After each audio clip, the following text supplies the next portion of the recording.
Okay. Hello, today is August 27th, 2018, and this is a regular meeting of the Board of Education, District 64. Tom is back from his summer sojourn, so Tom, please take the roll. Fred Sanchez. Here. Larry Riles. Here. Tom Soto's here. Anthony Borelli. Here. Rick Biaggi. Here. Mark Eggerman. And Eastman 2. Here. Mark will be late. He's already notified the board. The board has taken an informal tour of the new facilities here at Roosevelt. I'd like to thank Dr. Dwyer for his assistance and his perfect traffic direction as we walked around the first floor, looking at the new elementary wing, the new administrative offices, and special room. The board is, we have a busy night actually. Board is asked to go into closed session to discuss the superintendent's review and evaluation. This is followed by the public hearing of the budget and then by our regular meeting.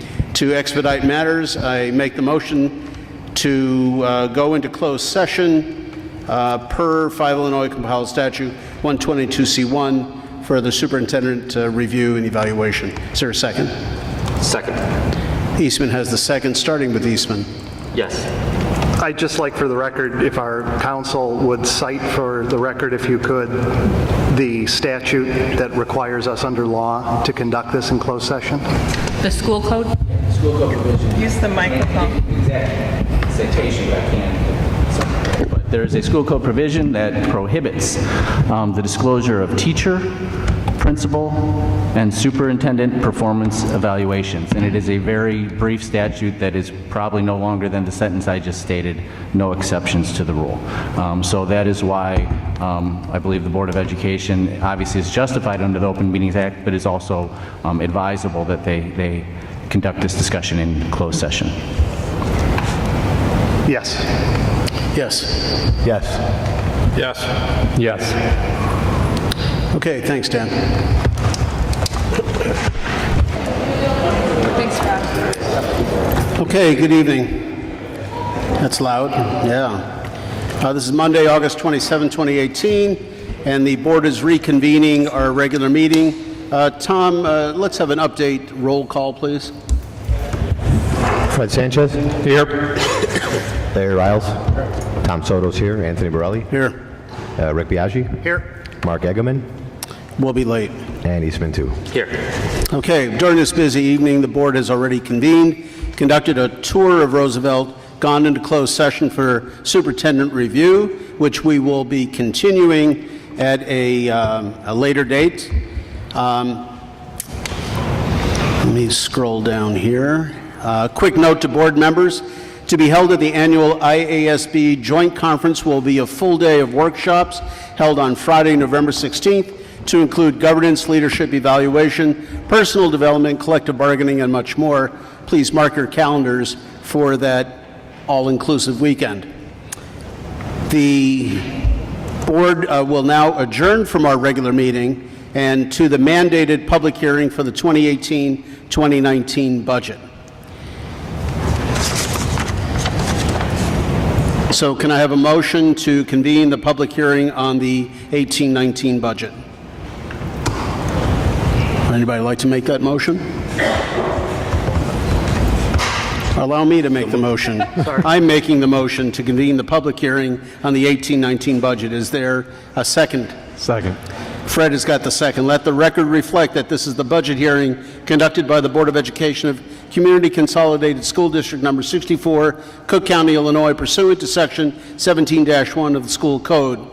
For the record, the board approved the 2017-18 budget in tentative form on June 25th, 2018, and made the tentative budget available to public inspection for more than 30 days prior to any final action. On June 25th, 2018, notice of tonight's public hearing and of the availability of the tentative budget for public inspection was published in the Chicago Tribune, Pioneer News North. Notice of this hearing was also posted on the district's website. At this time, does administration have any comments regarding the budget of 2018-19? We'll talk about the budget a little later, so I don't have really any comments to make right now. All righty. At this time, do the members of the board have any comments regarding the budget of 18/19?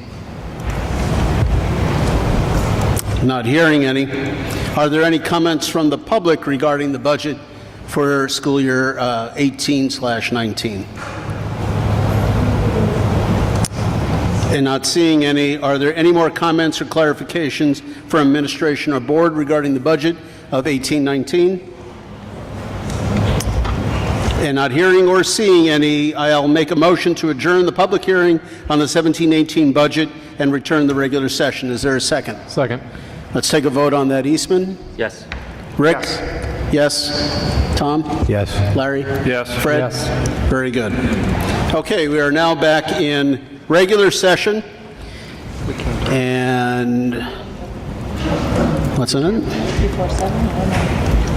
Council, can we open this meeting? It's 7 minutes before the noticed time. No. All right, we will wait 7 minutes. Okay, 7 o'clock. The board has completed the public hearing for the 2018-2019 budget and now resumes the regular meeting as scheduled. I will ask that we do a little bit of a shift because we have so many guests here tonight. So we'll hold public comments after the presentation by the students. Are all board members comfortable with the proposed schedule of the agenda as is, other than the correction I just made? Yes. Yes. All righty. Tonight will be provided a welcome by Dr. Dwyer, principal of Roosevelt School. But first I asked Mr. Riles to lead us in the Pledge of Allegiance.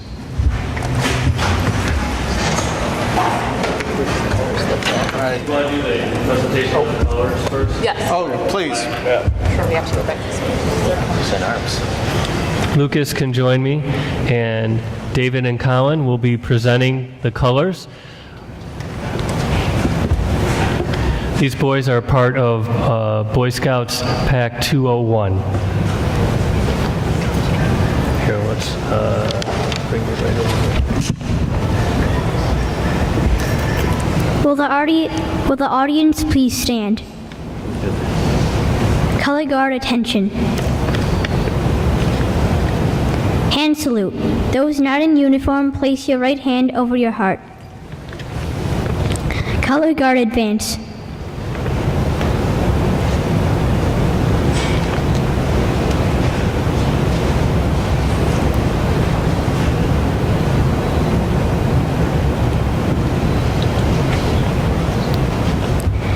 Color guard halt. Color guard cross colors.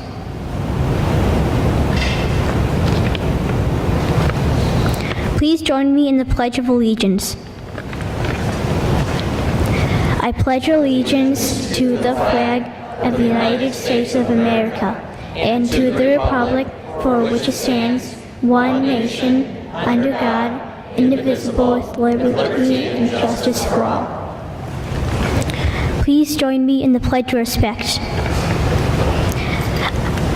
I am a smart, special, valuable person. I respect myself and I respect others. My words and actions are kind and honest. I expect only my best in all I do. I am proud to be me. Color guard post colors.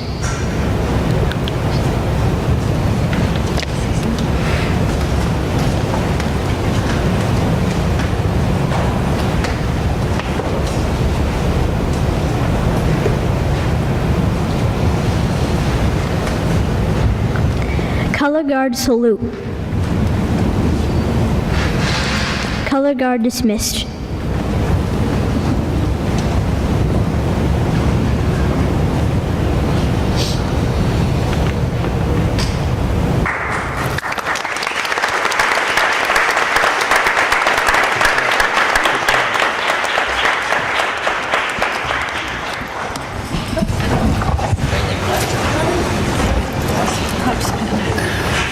Just want to get a good look at my loafers, that's all. All right, Dr. Dwyer. Okay.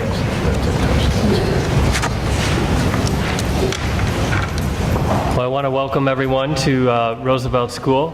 Thank you for being here. And earlier this evening, as you mentioned, we did have a brief tour with the school board about our facilities here at Roosevelt School and the Roosevelt renovation that we've experienced over the past few months here.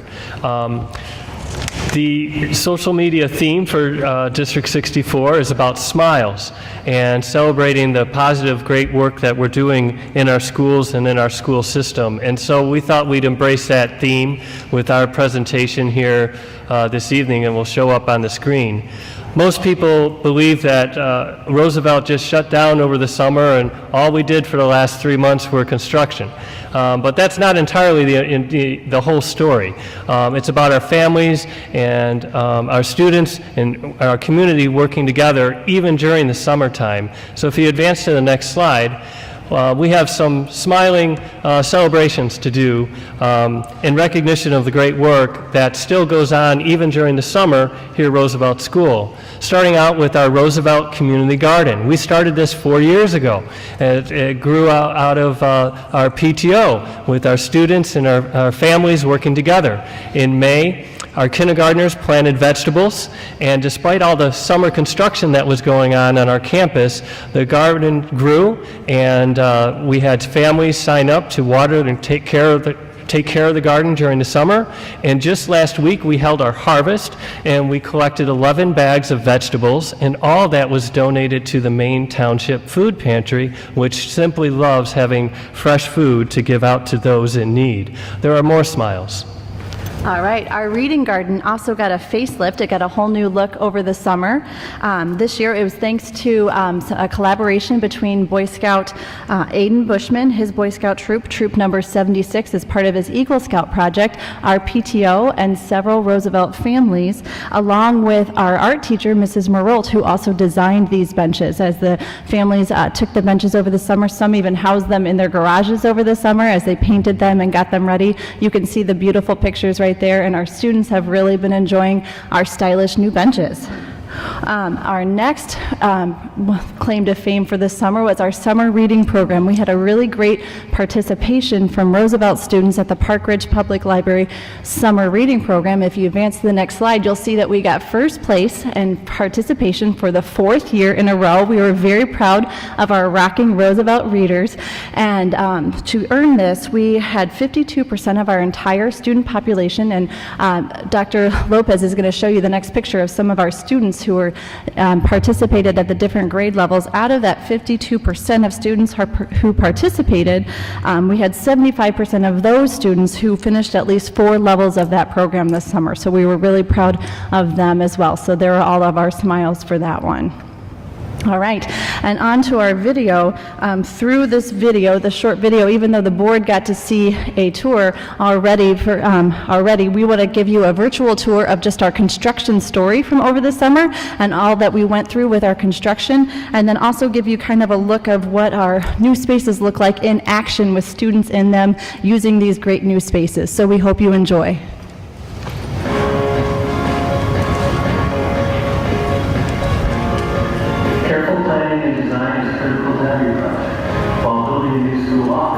We also want to maximize the learning space on the first floor. We highlighted these new learning spaces for you in yellow. This spring, teachers toured several schools in the area, along with the architects, and exchanged ideas to enhance these new learning spaces. Together, these experiences contributed to the final design you see today.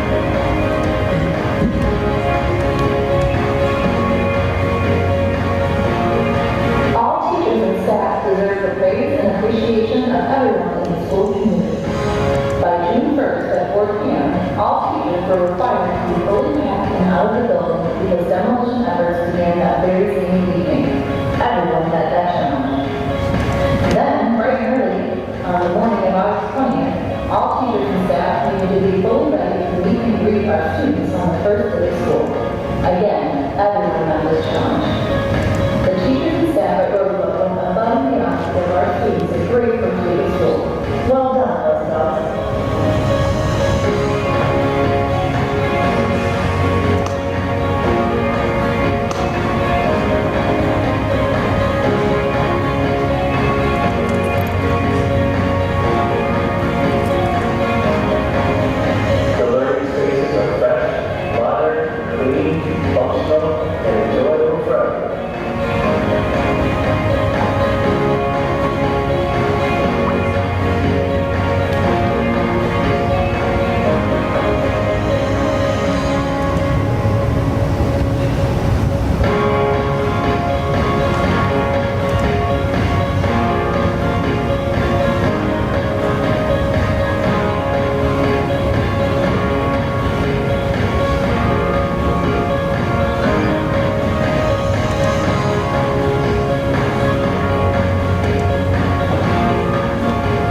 want to thank everyone in the community, especially our school board, for the Roosevelt renovation. This is a milestone year for Roosevelt School. This August, we are opening our doors to students, their families, for 90 years.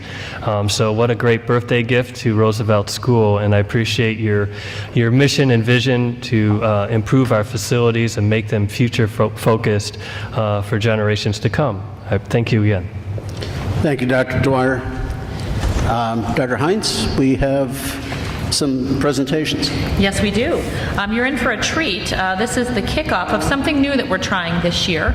We're going to start every board meeting with one or more student presentations or student groups because we think it's important that at Board of Education meetings we are focused on the many wonderful things that our students are doing. So tonight we have three distinct groups or individuals that we're going to be showcasing. We will start tonight with Emerson Middle School 7th and 8th grade choral singers under the direction of Mrs. Broker, our general music curriculum specialist, and Emerson Middle School music teacher extraordinaire. I'm going to turn it over to you, and I'm sure you're about to dazzle us. We will be performing two songs for you without stopping going one to the next. The first is This Is Me, and that's from The Greatest Showman. And the second is Someone in the Crowd, and that's from La La Land.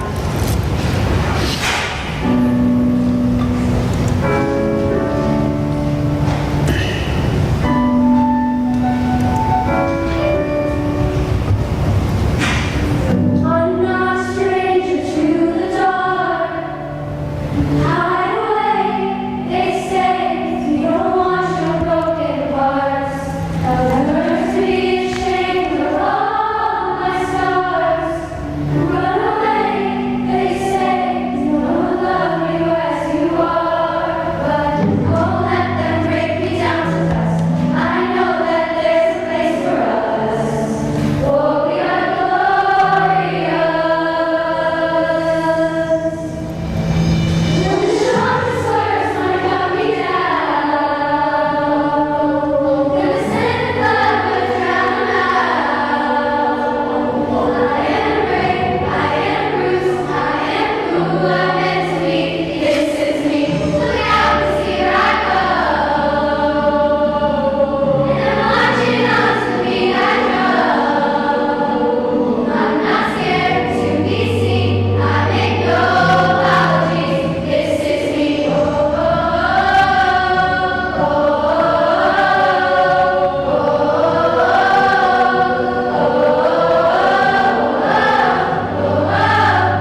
Thank you so much, Mrs. Broker, and to your talented honor chorus. I can't wait to see what you continue to do throughout the year. Okay. I got chills. They're wonderful. I got chills. They're always Give them so more good. space. Yeah. It's no wonder the high school puts on such productions, right, when we send our middle schoolers there. So, okay, next up. See if you can top this, Emerson PE department. I'm not so sure. But we have the Emerson PE department with us tonight. If you could please come towards the podium so I can brag about your accomplishments a little bit.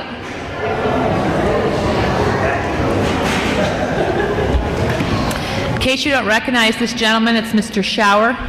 He's cleaned up tonight, not in gym attire, right?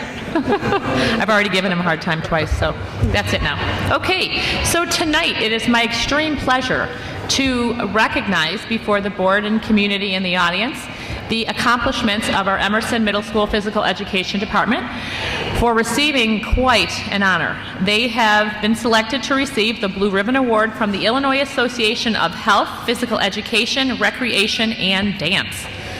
This 5-year redesignation means that Emerson will enjoy this elite Blue Ribbon status for a full decade, running through 2022 and 2023. This process is not an easy one.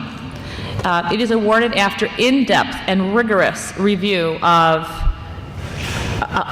exemplary quality standards, their commitment to physical education, and they work together for quite some time to prepare the documentation for review that the IAHP-ERD looks very carefully through.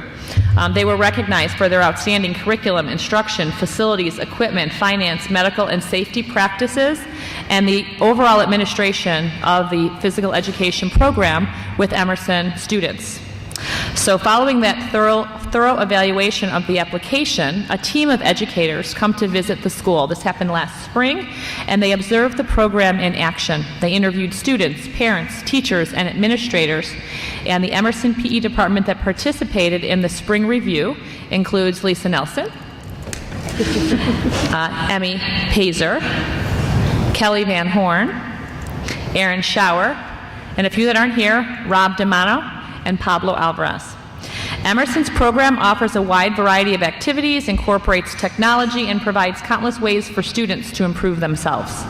Between the scope of our curriculum and all of our equipment, students are more likely to be motivated to seek healthy choices that will lead to a desire to maintain lifelong fitness. One of the teachers pointed out, and I thought it was well stated, so I decided to share it tonight. Emerson will proudly continue to display the Blue Ribbon banner in its gym, and the teachers will be leading a workshop session at an upcoming IAH-PERD conference about Emerson's PE department.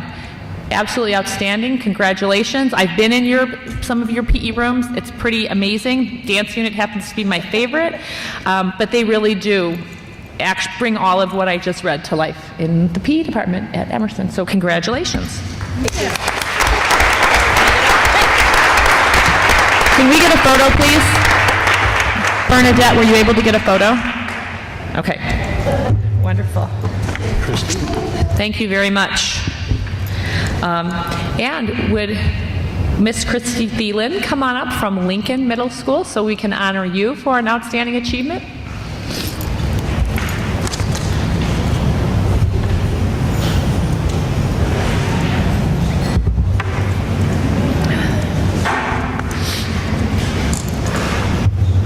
Thank you. District 64 is pleased to announce that at its July board meeting, the Association of Middle Level Education, or AMLE, Board of Trustees named Christy Thielen as chair of the board. This is the first time ever that the AMLE board has appointed this position. Mrs. Thielen, outside of her work with AMLE, is a 7th grade math teacher at Lincoln Middle School and was a former math department chair for us. She has presented both at AMLE's annual conference and the National Council of Teachers of Mathematics conference. She also serves as an adjunct professor of middle level education classes. For those of you that don't know about AMLE, it is a global nonprofit association, and it is the leading provider of quality resources, programs, and services for those who work with young adolescents, which they deem students between the ages of 10 and 15. It was founded in 1973, and it has more than 54,000 members covering 45 countries. Members of the AMLE Board of Trustees serve a critical role in setting the strategic plan of the association and advocating for policies and practices that guarantee a quality education for all young adolescents. We are beyond proud to have you as a teacher in our district representing District 64, but more importantly, making math education more accessible to everybody. So congratulations, so exciting.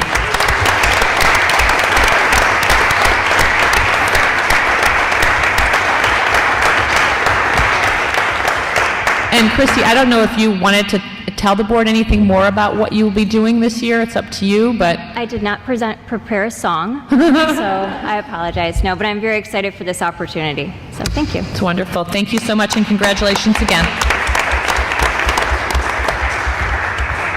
And congratulations, everybody, and particularly those students. I mean, that was fantastic. It really was. We now turn our attention back to our agenda and public comments. If there's anybody in the audience who'd like to make a public comment, please come to the podium on a topic that is not on the agenda.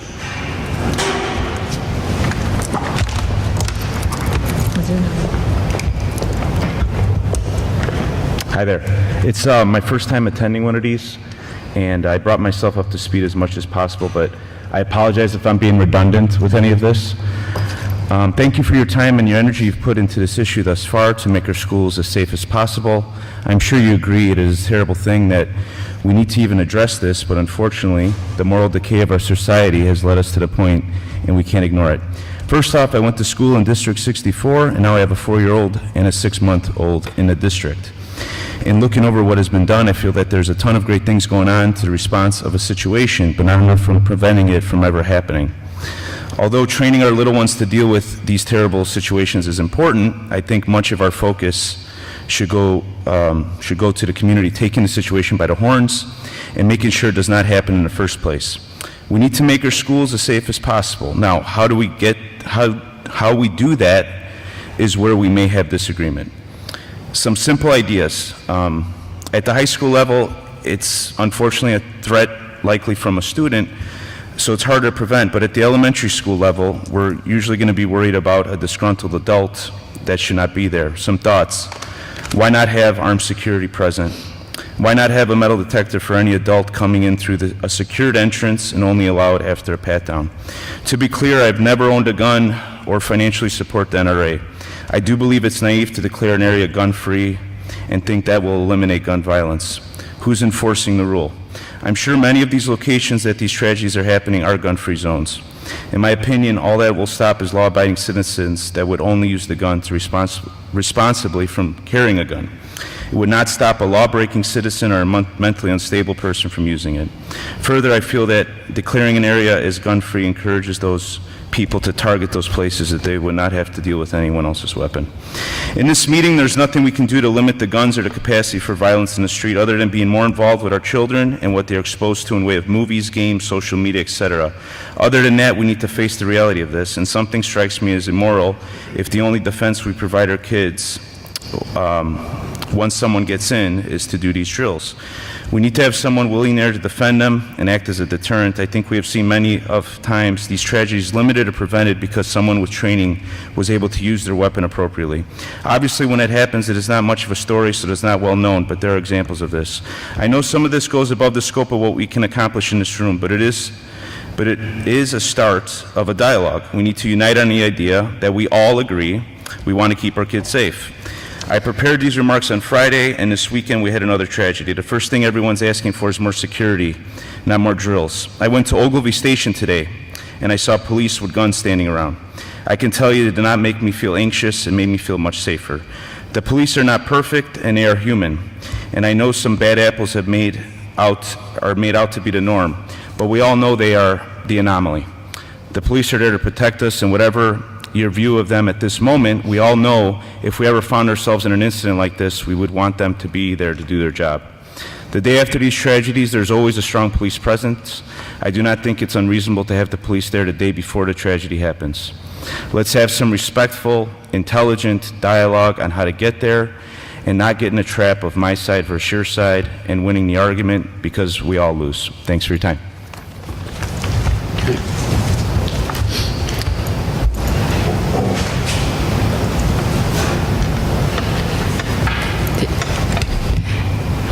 Did he say his name? Did we get his name? No, did you offer your name when you first came up? Sorry. Thank you. Thank you. And if you could... Good evening, Tom Fisher. Again, this week I request if we can discuss the special education after the presentation and we're informed on the report. There's too much echo. I can't hear. We're having a hard He's time asking hearing. to make public comments. I'm wondering if we can make public comments after we see the presentation on SPED. Yeah, that's up to the board. It's not a action item. So action items, we normally invite public comment, but it's up to the board if they will take public comment after a non-action item, agenda item. Fred? Yes. Larry? Yes. Yes. Rick? Yep. And, okay. Thank you. Any other speakers? Not seeing any. Then we will move right along. Found on page 10 are notes from the 2018 Institute Days. Dr. Hines. Yes. This item is going to cover a variety of opening day activities. As we do every year, we host two very rigorous days of new teacher orientation where we provide professional development to new members of our teaching staff. We also introduce them to one another so they start to build professional connections with their new colleagues. It's a mouthful. So when they came together in the middle of August, they received an overview of our 2020 vision. We talked through our mission statement and the key initiatives that we had in place both in 17-18 and that we will be focusing on in 18-19. They received an in-depth overview of their grade level curriculum maps, pacing guides, and common assessments, which will guide their teaching at each grade level throughout the year. And we also gave them a nice overview of our commitment to social emotional learning, what had been done in year one, and what we will be focusing on this year.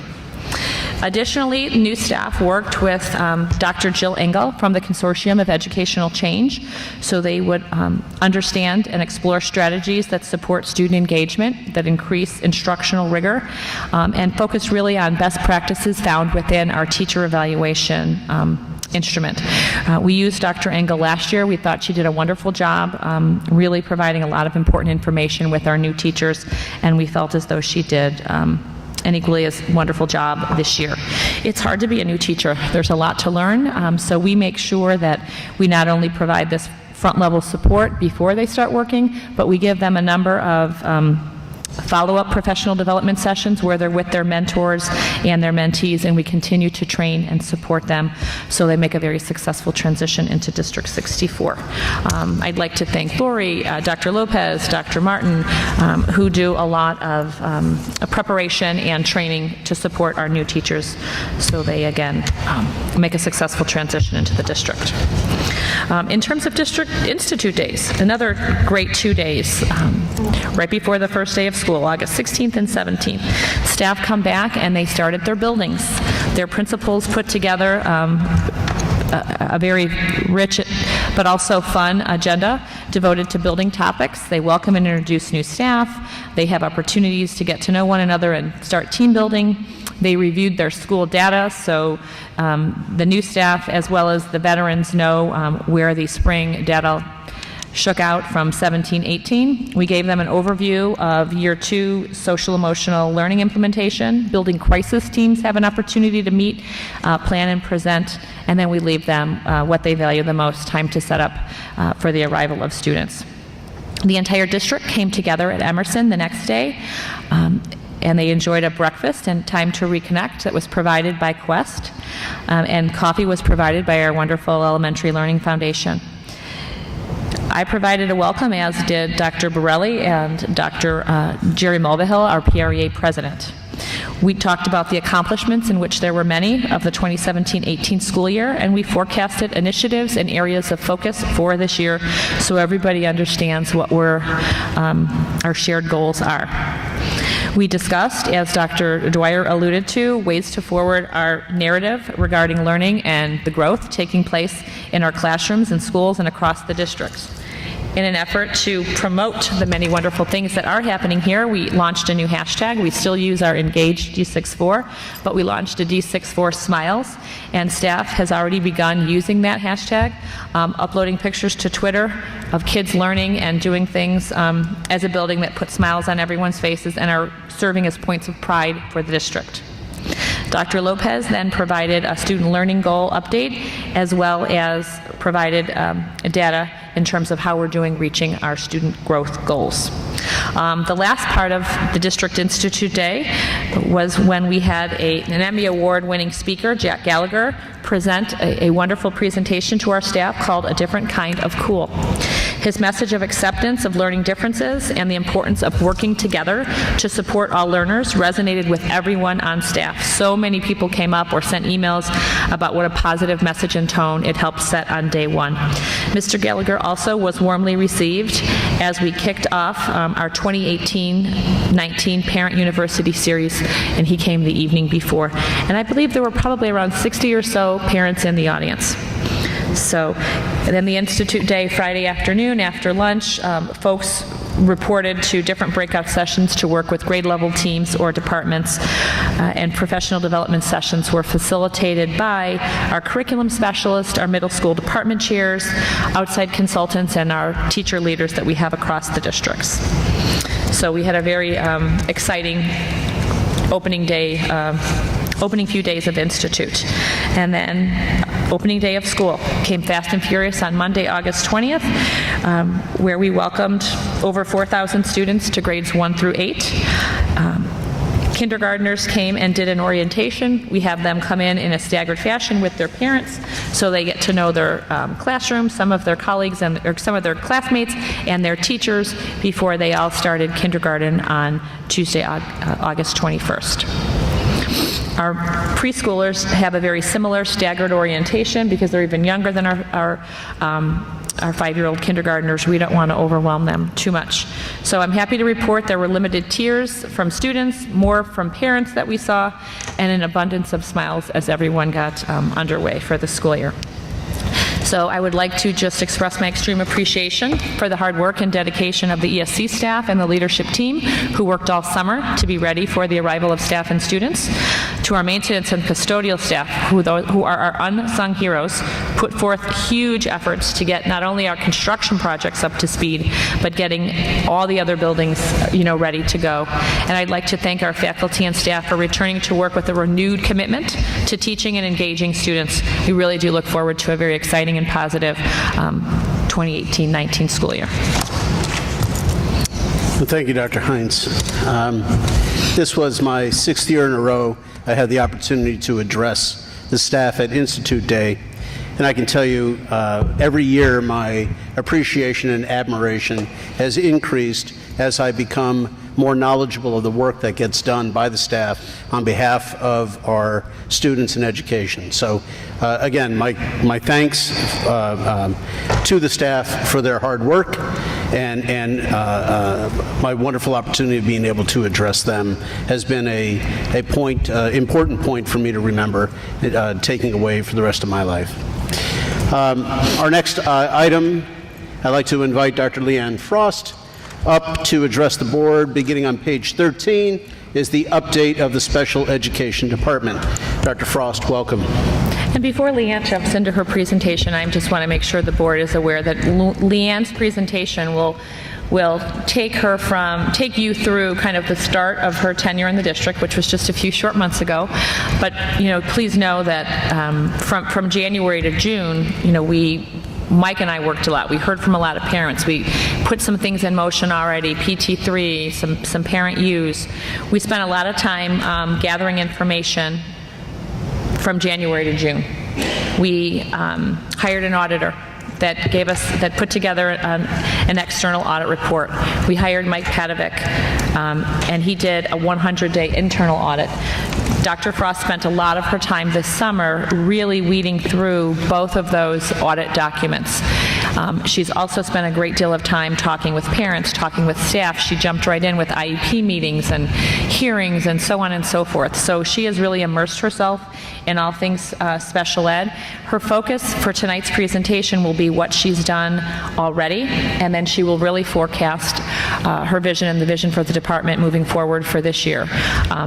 We know that she'll probably do something very similar to this in the spring, where she'll report to all of you the accomplishments that have been achieved in year one, and she'll put a presentation together too that will forecast the work of year two, because we know that we're not going to be exactly where we want to be in just 1 year's time. So take it away, Dr. Frost. Okay, thank you. Good evening, and I'm pleased to report on the first special education report of the 2018-19 school year. I would like to start by introducing our special education administrative team. We have 4 new members this year, including myself. If you go from left to right of the screen, the first person you see is Tony Galan. Tony is servicing Washington and Franklin School. Next is Sue Wan. She is our assistant director and also services Roosevelt School. Then we have Natalie Cezels, who is at Franklin and Carpenter. And then Jill Zeke, who is at both of the middle schools.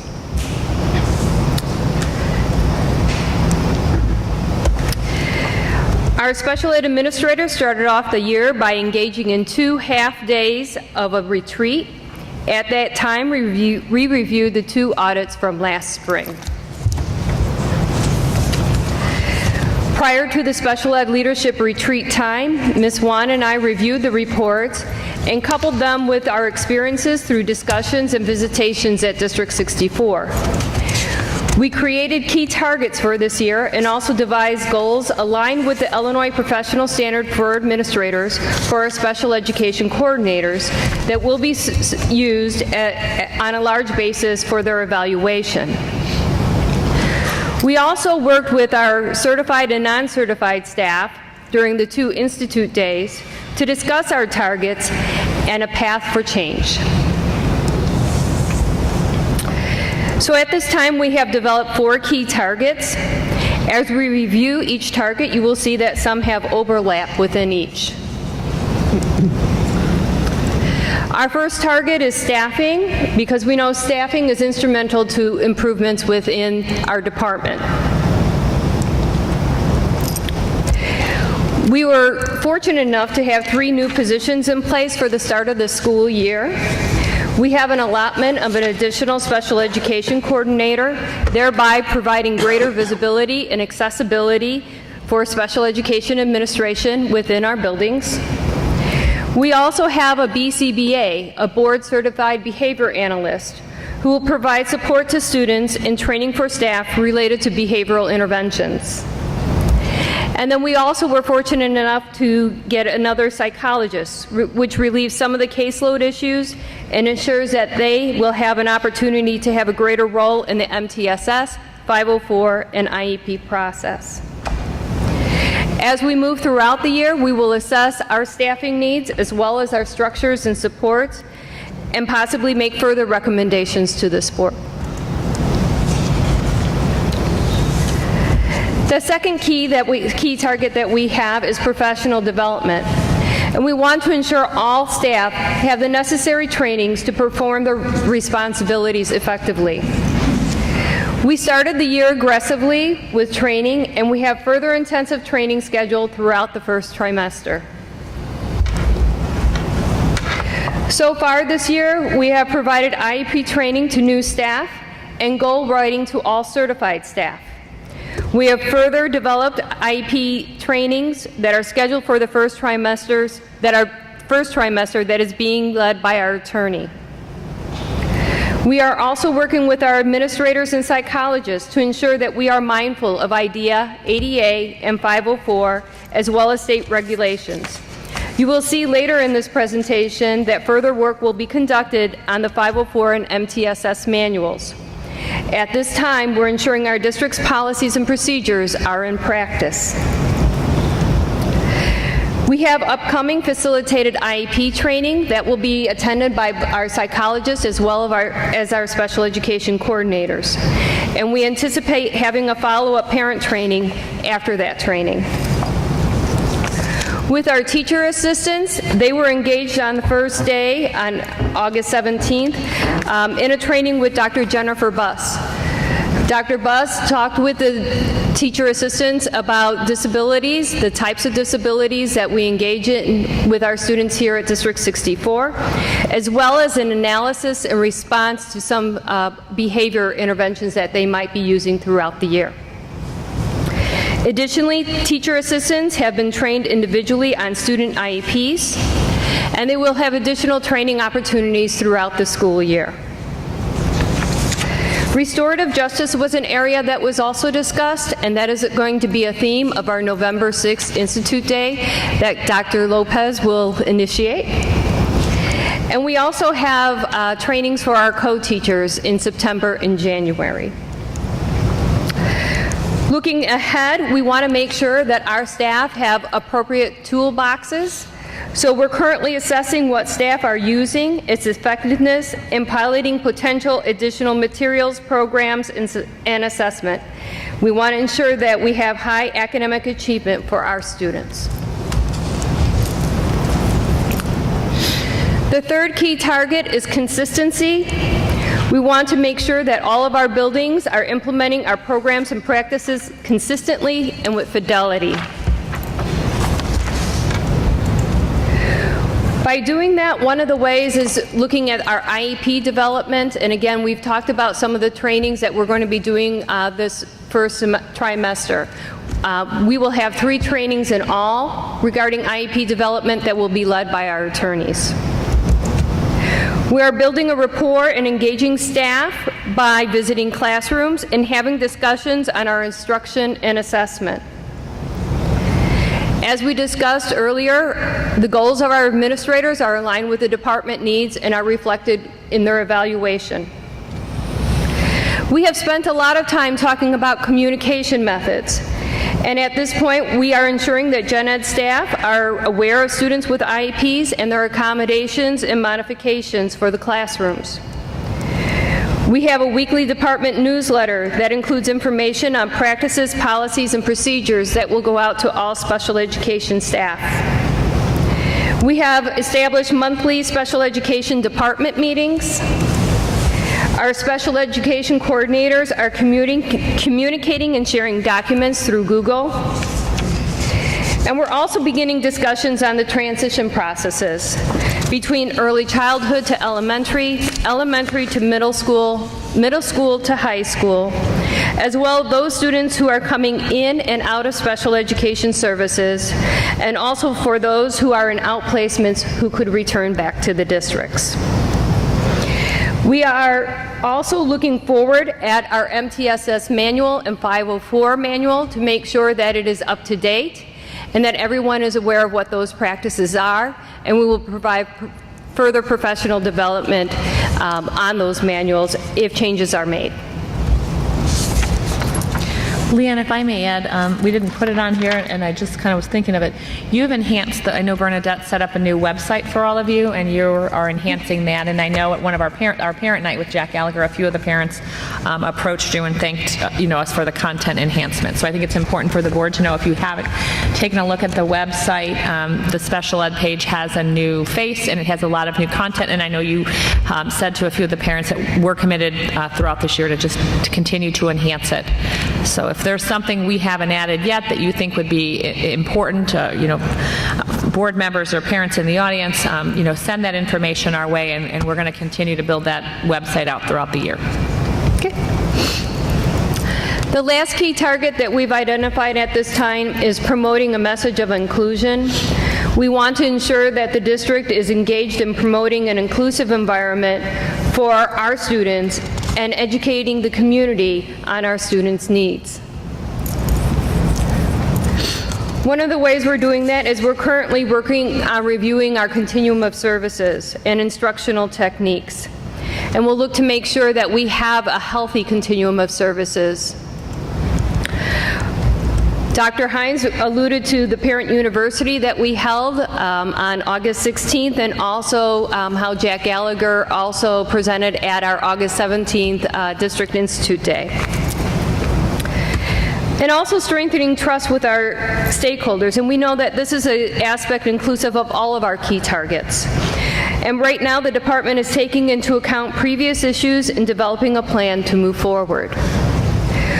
When we look at the future, one of the main aspects that we're looking at is our PT3 group. And we know that we need to ensure building and parent representation for that group, and are looking at that right now, and we're anticipating a meeting on September 20th. With our PT3 group as well, they had created a document last spring that talked about what the priorities were of that group. And we did use that document as a means to also include many of those activities within these key targets. We're also working on creating an inclusive environment, looking at the disability awareness training that were provided within our school district and also for our community, as well as the programs that we have.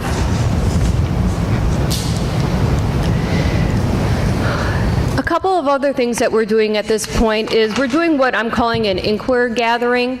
We're really looking at our policies, procedures, practices, and processes, and we're going to make any necessary changes to become more aggressive and more effective in developing a rich, robust special education department. We're also being present and visible. Myself and Ms. Wan have requested staff to invite us to be part of their lessons, and our special education coordinators have also been engaged in various staff and parent meetings. We also want to look for the future and develop a process to ensure that resources are available at the start of each year to meet student needs. We see that our pathway is moving forward, and we know that we need to do that by rebuilding positive relationships, establishing open communication, setting higher expectations, and collaborating to develop a shared ownership with our department. That concludes my report for today. Do you have any questions? Can I ask you to do one thing for me? Since the board may not be as, before we go to questions, since they may not be as familiar with PT3 and the 5 subcategories, can we talk a little bit about the 5 subgroups that we're going to be focused on this year: parents, students, district curriculum, and training, and maybe focus largely on the parent ed piece, and then talk a little bit about any of the others that you think the board then might want to go more deeply into them, but I think we need to spend a little bit of time talking about the parent component of this year's work. Okay, so PT3 last spring put together what they considered their top 5 priorities.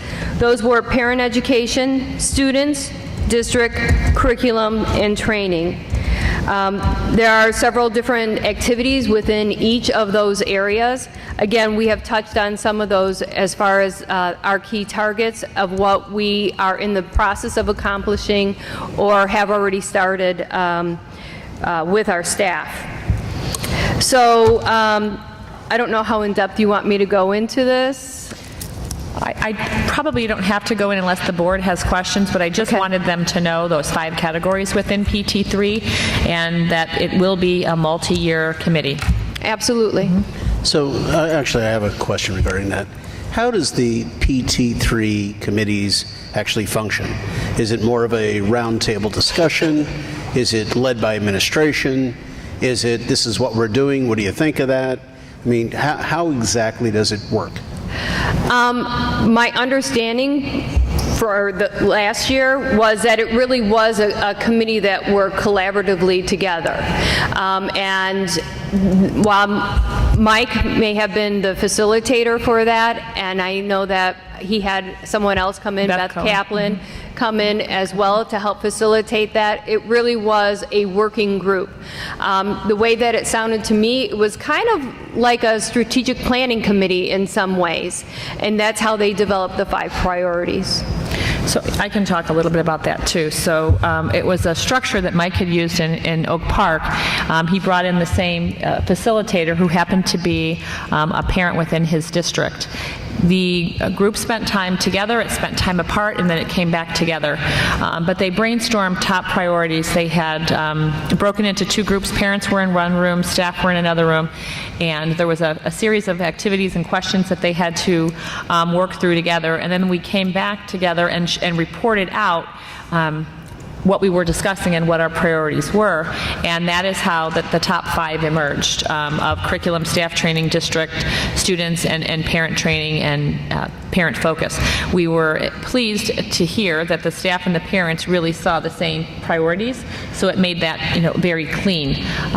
Then we had a round-robin opportunity where we had the charts for those 5 categories kind of posted around Lincoln's LRC, and staff and parents, and there were some administrators in the room as well, started talking about, in the area of parent education, what might PT3 and district leadership want to bring to our parents to provide them information. Some of the brainstorms that came through initially were FAPE, the continuum of service. One of the dads said, how about an ABC of this thing called special ed? There's so much nomenclature and terminology.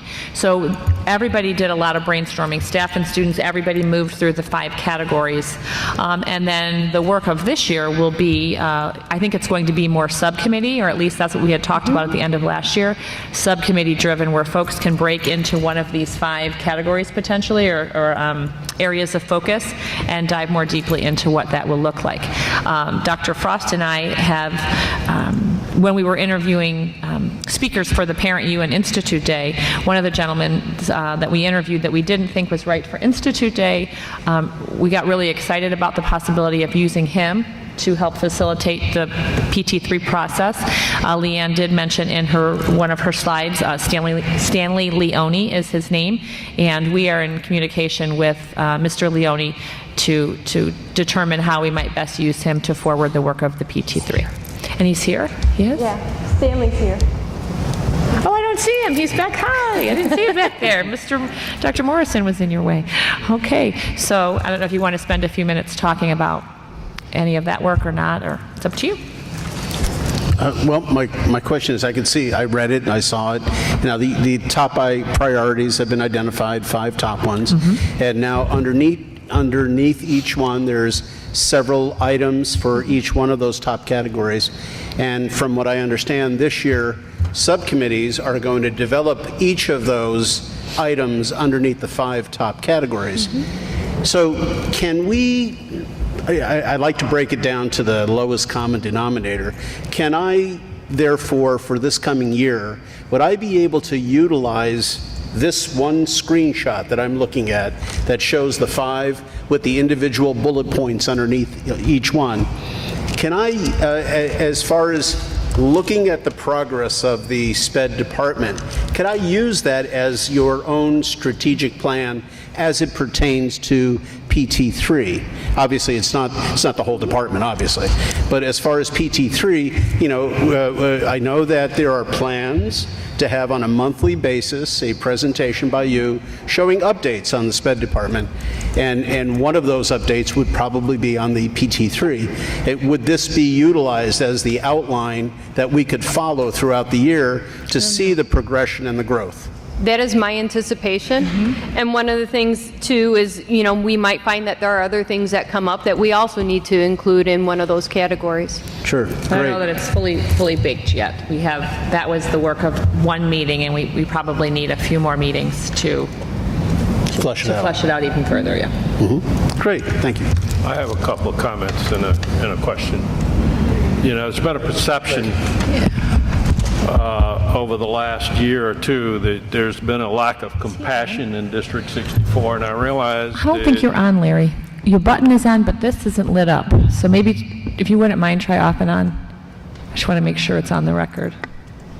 Fred, can you borrow yours? Thanks. There's been a perception the last year or two in District 64 there's been a lack of compassion in special ed. And I realize in communications with the stakeholders that I'm sure that you've been talking to the staff and the teachers and administrators about compassion. I just want to make sure we don't forget that we use and have compassion daily in special education. The question I have is that, and I talk about it all the time, about introducing gen ed students to special ed students. And every time that we have something in front of the board, I'm probably going to bring that up because I believe it's an important part that we take gen ed students and introduce them to autism. We introduce them to Downs. We introduce them to whatever we have in District 64.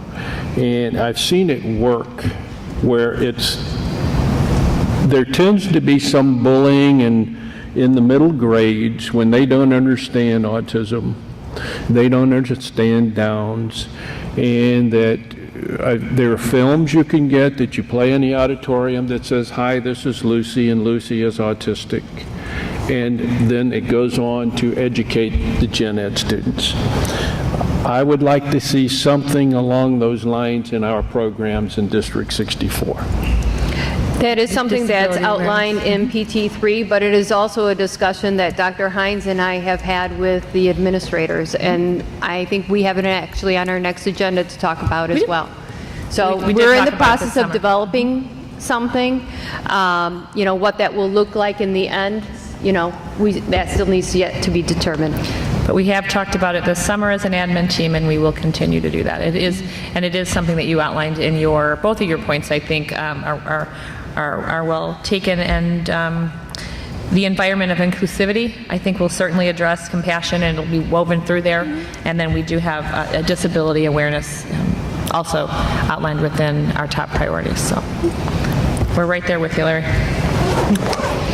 Have you had the opportunity of meeting with the representatives from the board SPED committee yet? The board what? Larry and Fred. Larry and Fred.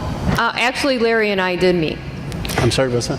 She met with Larry, and then after the August 20th meeting, we had kind of a sidebar, and we said, now that we've had this special meeting with the IASB rep, D, we understand a little bit more about committees. We gain knowledge, but we have more questions as a result of that information session.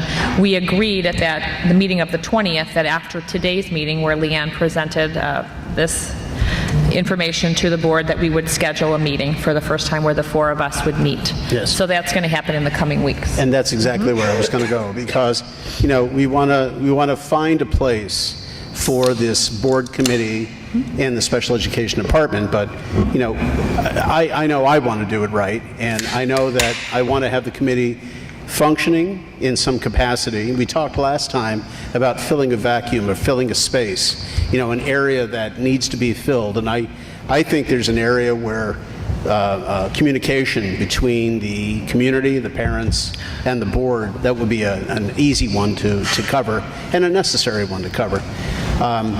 But obviously, there's a time for everything. So I just wanted to, and you filled it perfectly, I wanted to know what the next step was, when that was going to happen, where we are with this process, to keep that process moving along. Absolutely. So that's what the four of us have talked about. We can link back together tonight before the meeting ends to get a date on our calendars, but it is our intention to do that within the next few weeks. This is a good time for me to mention what I was going to tell you after the session. A4, the discussion of the board committee points to consider. We had intended to talk with Fred and Larry first, so I am going to ask that we move A4 to our next meeting after this group has had a chance to process those.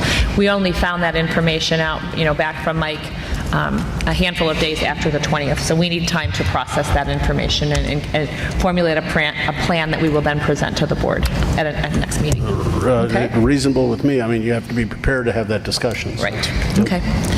All righty. Any questions of Dr. Frost by the board?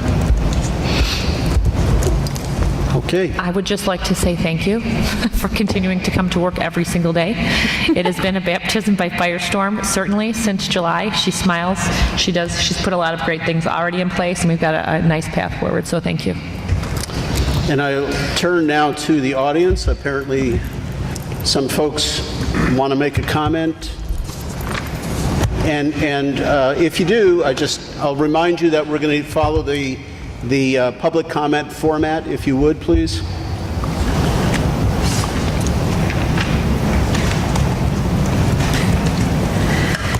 Good evening, Mickey Tessia. So first, I want to thank Dr. Frost for what's been done thus far. I wanted to start off with a positive note before I talked about some concerns that I had about the report. And I sent an email to Dr. Hines to let her know, but I just wanted to let the board know that I had a very positive first meeting with the team. They were responsive. Dr. Bednar was there. The new special ed teacher at Field thus far is really great. Really like her. People were responsive, collaborative, and I really appreciate that. So I'm looking forward to a good year. A couple things about the report. As I read it, the thing that struck out to me was that it was unclear to me kind of what the goals are for what. I know you've done a comprehensive review and you're doing an inquiry now, but it was unclear to me specifically, what the goals are ultimately and how we're going to achieve those goals. And I know that you had talked about having, certain goals, particularly that you've given to your staff and things like that. I think it would be helpful, if it's not HR related, to understand what the goals or what the new goals of the department is and how that might, impact our children. Because to me, this seemed a little bit just vague in the way that I read it in terms of what the goals are going to be. The other concern I had is really one of timing. I'm concerned because, and I said this at the end of last year as well, that it just feels like deadlines are getting pushed back. For example, the PT3 meeting, it's September 20th. At the end of last year, we had kind of asked if we can get a PT3 meeting going as soon as possible. We only had 2 PT3 meetings last year. Then there were concerns about the SPED committee, and obviously the board committee. There's been delays in that, and also some concerns from the community anyway, about whether or not that committee is going to go forward and in what capacity. And I think I'm concerned that, if we're not kicking off the PT3 until September 20th, we haven't really identified, as far as I know anyway, I haven't heard that anyone's been identified to be on the SPED committee as a parent representative, that we're going to be well into the year before anything concrete happens. And then we're going to waste another year of any concrete steps that'll help our kids. And that's my concern. So I would like to see some, understand what the time frame's going to be, what the deadlines are going to be, and things like that. So, Dr. Frost, at your next presentation, which will be, when do you foresee that? Every month we have it as a standing item on at a regular board meeting. Yeah, it was September 24th, September 20th. That's our next meeting. I suspect that you'll be able to answer some of those questions. We'll have our first PT3 meeting by then. You'll have the first P3 meeting by then. You'll know a little bit more about the goals and the areas that you want to achieve in, and make that a little bit more clearly defined. And as we sit here today, I understand that you've been on the job less than 2 months, correct? So I know there's been a lot of review, a lot of, Mike Padovic has done a lot, but in all fairness, you're taking over. You've got to almost undo, redo, learn yourself. So, there takes a little bit of time going into it. And the board committee is established, and what we're doing right now is we're looking for the correct fit for the board committee. We don't want to rush in. I mean, we want to do this right. So, do we have an idea of, because I think one of the concerns is we agreed to do the board committee. We established who the 2 committee members are, and now the public, I believe, is waiting for us to create an actual committee and then potentially get started in doing some work. Right. So and having their involvement. So from what I understand, from what I heard the speaker just say, one of her concerns was we need the committee to move along and not have it drag out until October. Right. So what had to happen, though, Tom, is, and I said this from the beginning, we had to have an orientation. The board had to be trained on the different types of committees, the scope, authority, roles, responsibilities, structure, and that is what happened on the 20th of August. It happened last Monday, because that's when the board was ready to schedule a meeting and when a representative from the IASB was ready.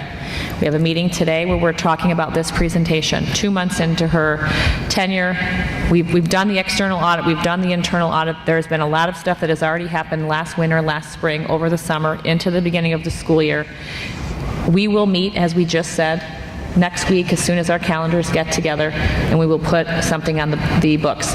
We put a survey out. We have the names of folks that we have expressed interest in participating in the committee. So as a committee, Fred, Larry, Leanne, myself are going to look at those names. We're going to form the committee, and then at the next meeting we need to talk about the 9 points or 10 points that the attorney said we need to consider. So we have work to do. We're not forgetting it. It's not that it's not important. We're very focused on it.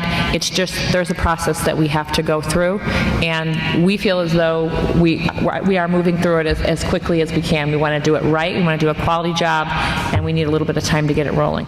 But a lot has already been put in place, and I just feel like we're moving in the right direction. So we just ask that everybody gives us time to continue putting more and more things in place for the district and the students. So if I were not sitting on this board and I was sitting over there, my question would still be, what are we looking at? I mean, I understood what you said. I understood that you're looking for time, but how much time? When can we expect this committee to be formed and doing something substantive?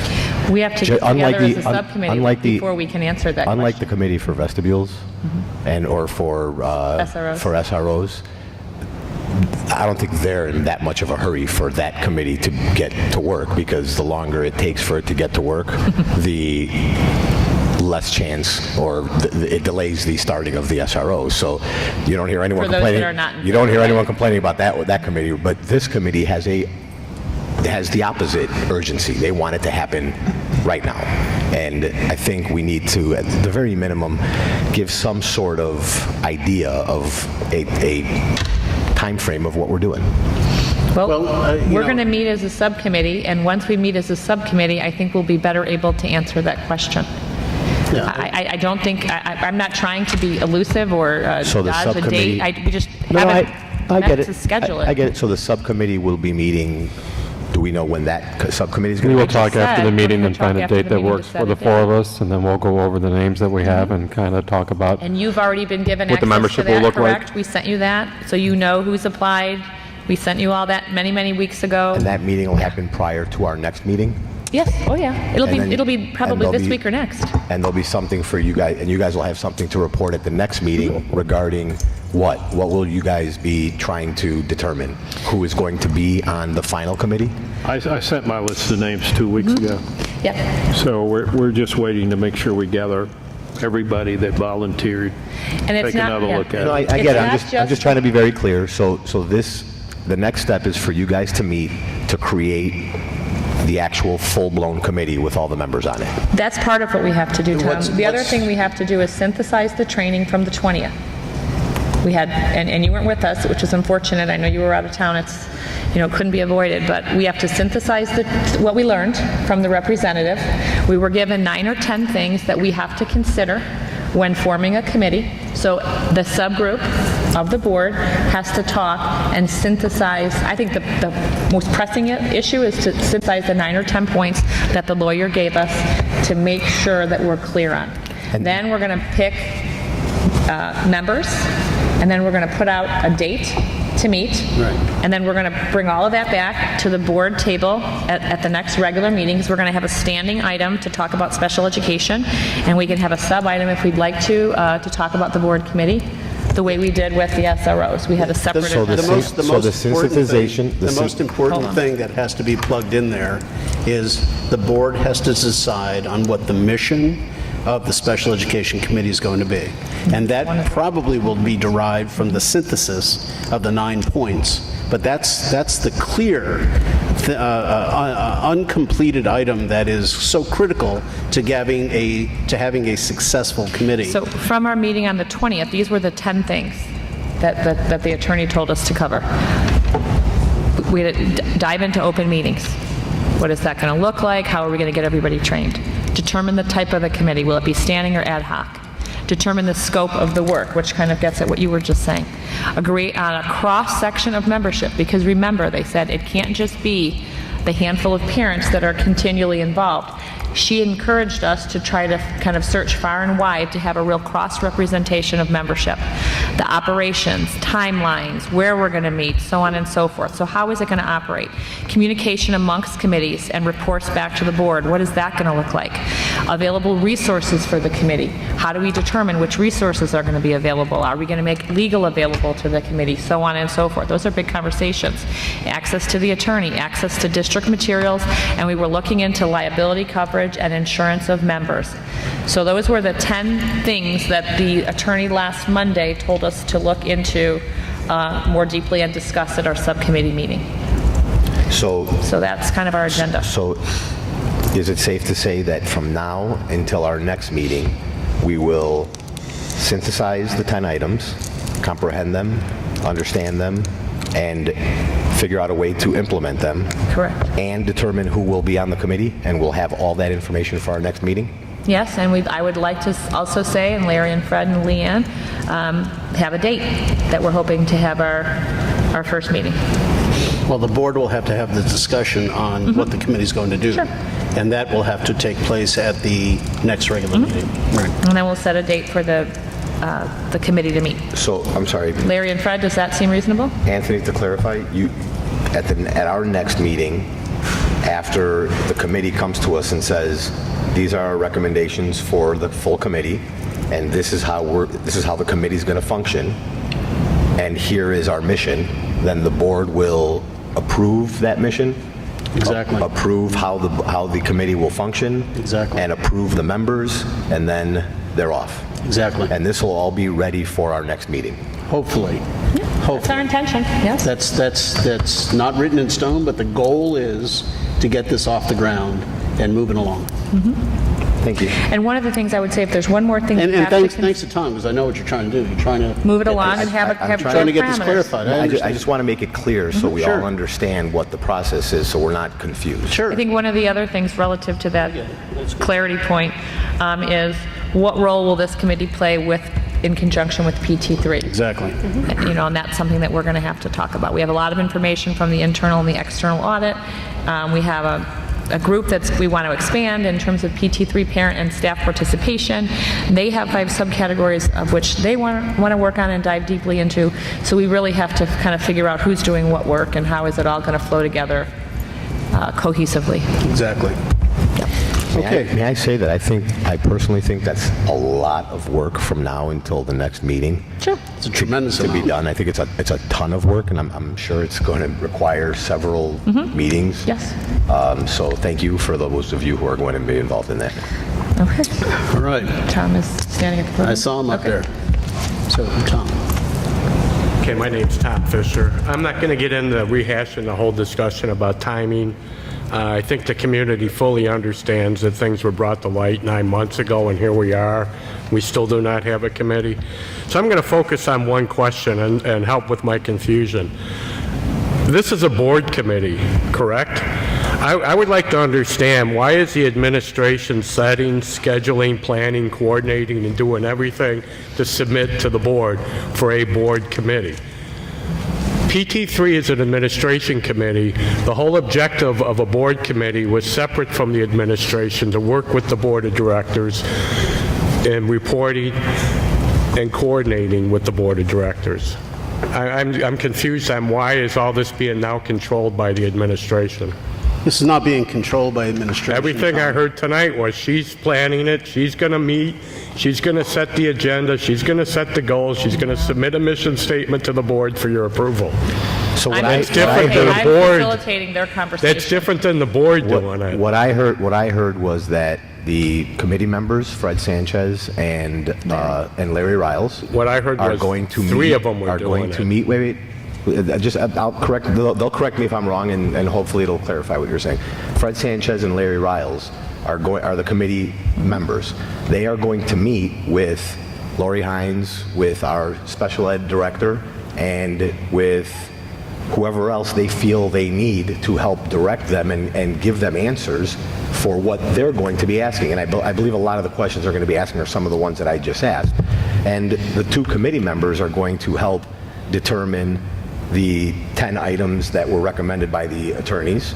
They're going to help determine who is going to be on the committee, and they are going to be using the entire assets and staff of this district to get that done, because neither one of them have either the time or some of the know-how to actually get some of that stuff done. They are going to be directing it.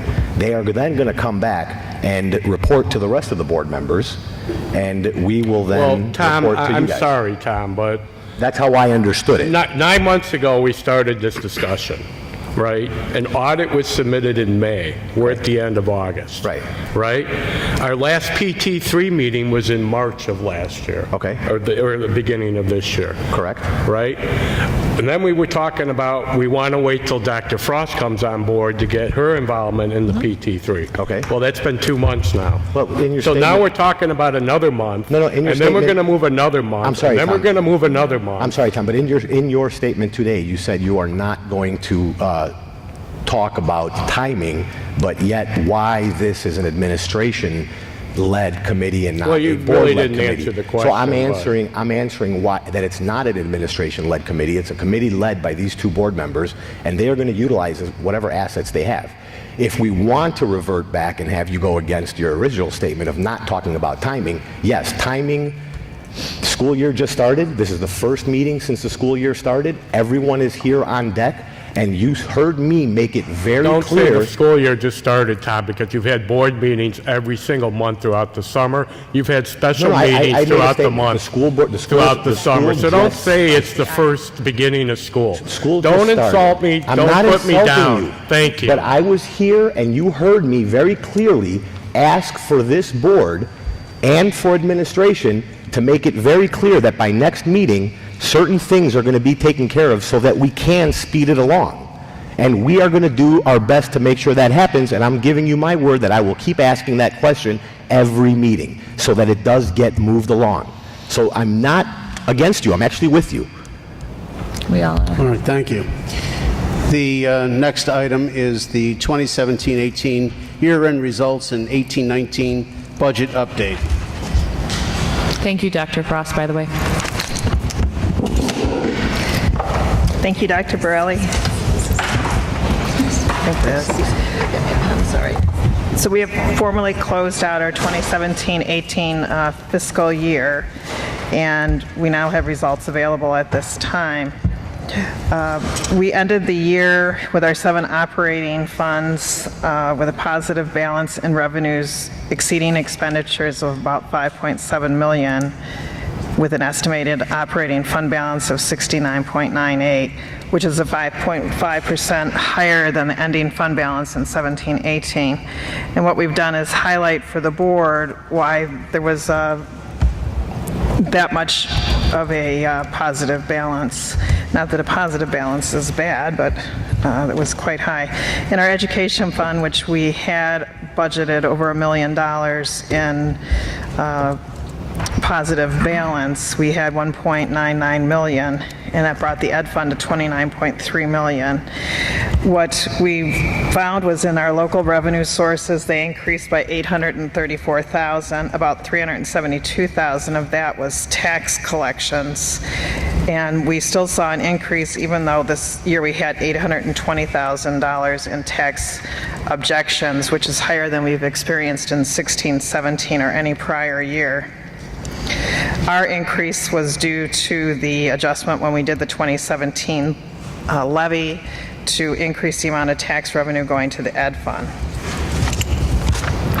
And then as the economy gained strength, our interest income began to increase, and it increased by about $170,000 in the education fund. Our auditors also asked that we move the $30 per student Chromebook fee, which we had in a liability account, into a revenue account. which increased our revenue by $275,000. So Luann, that one particular item is just a shell game. They're just moving it from one column to another column, right? The Chromebook fee? Yeah. Yes, so we put it in there, they want it in there, and then on a yearly basis, obviously, we have offsetting expenditures for repairs of Chromebooks, and the funds that are not used, we use to help refresh our Chromebooks for the 3rd through 8th grade. The other local revenues increased by $155,000, the main source being very generous donations to the district from PTO, PTA groups, and ELF. And we had additional revenue from, we expanded the EDK program last year also, and we did again this year.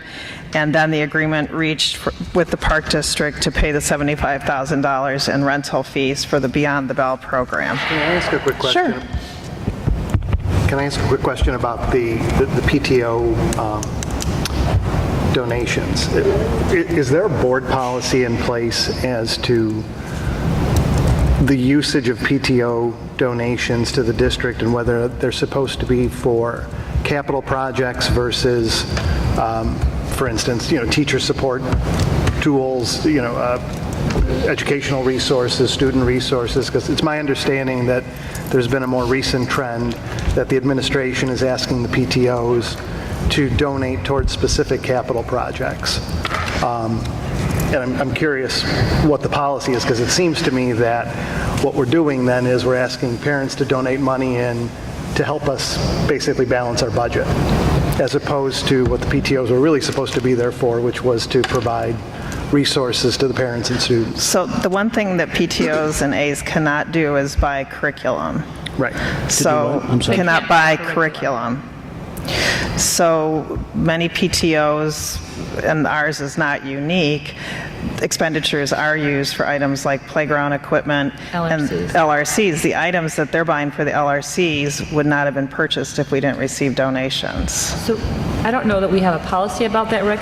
The PTOs have a policy in terms of, or within their bylaws of what they can contribute to.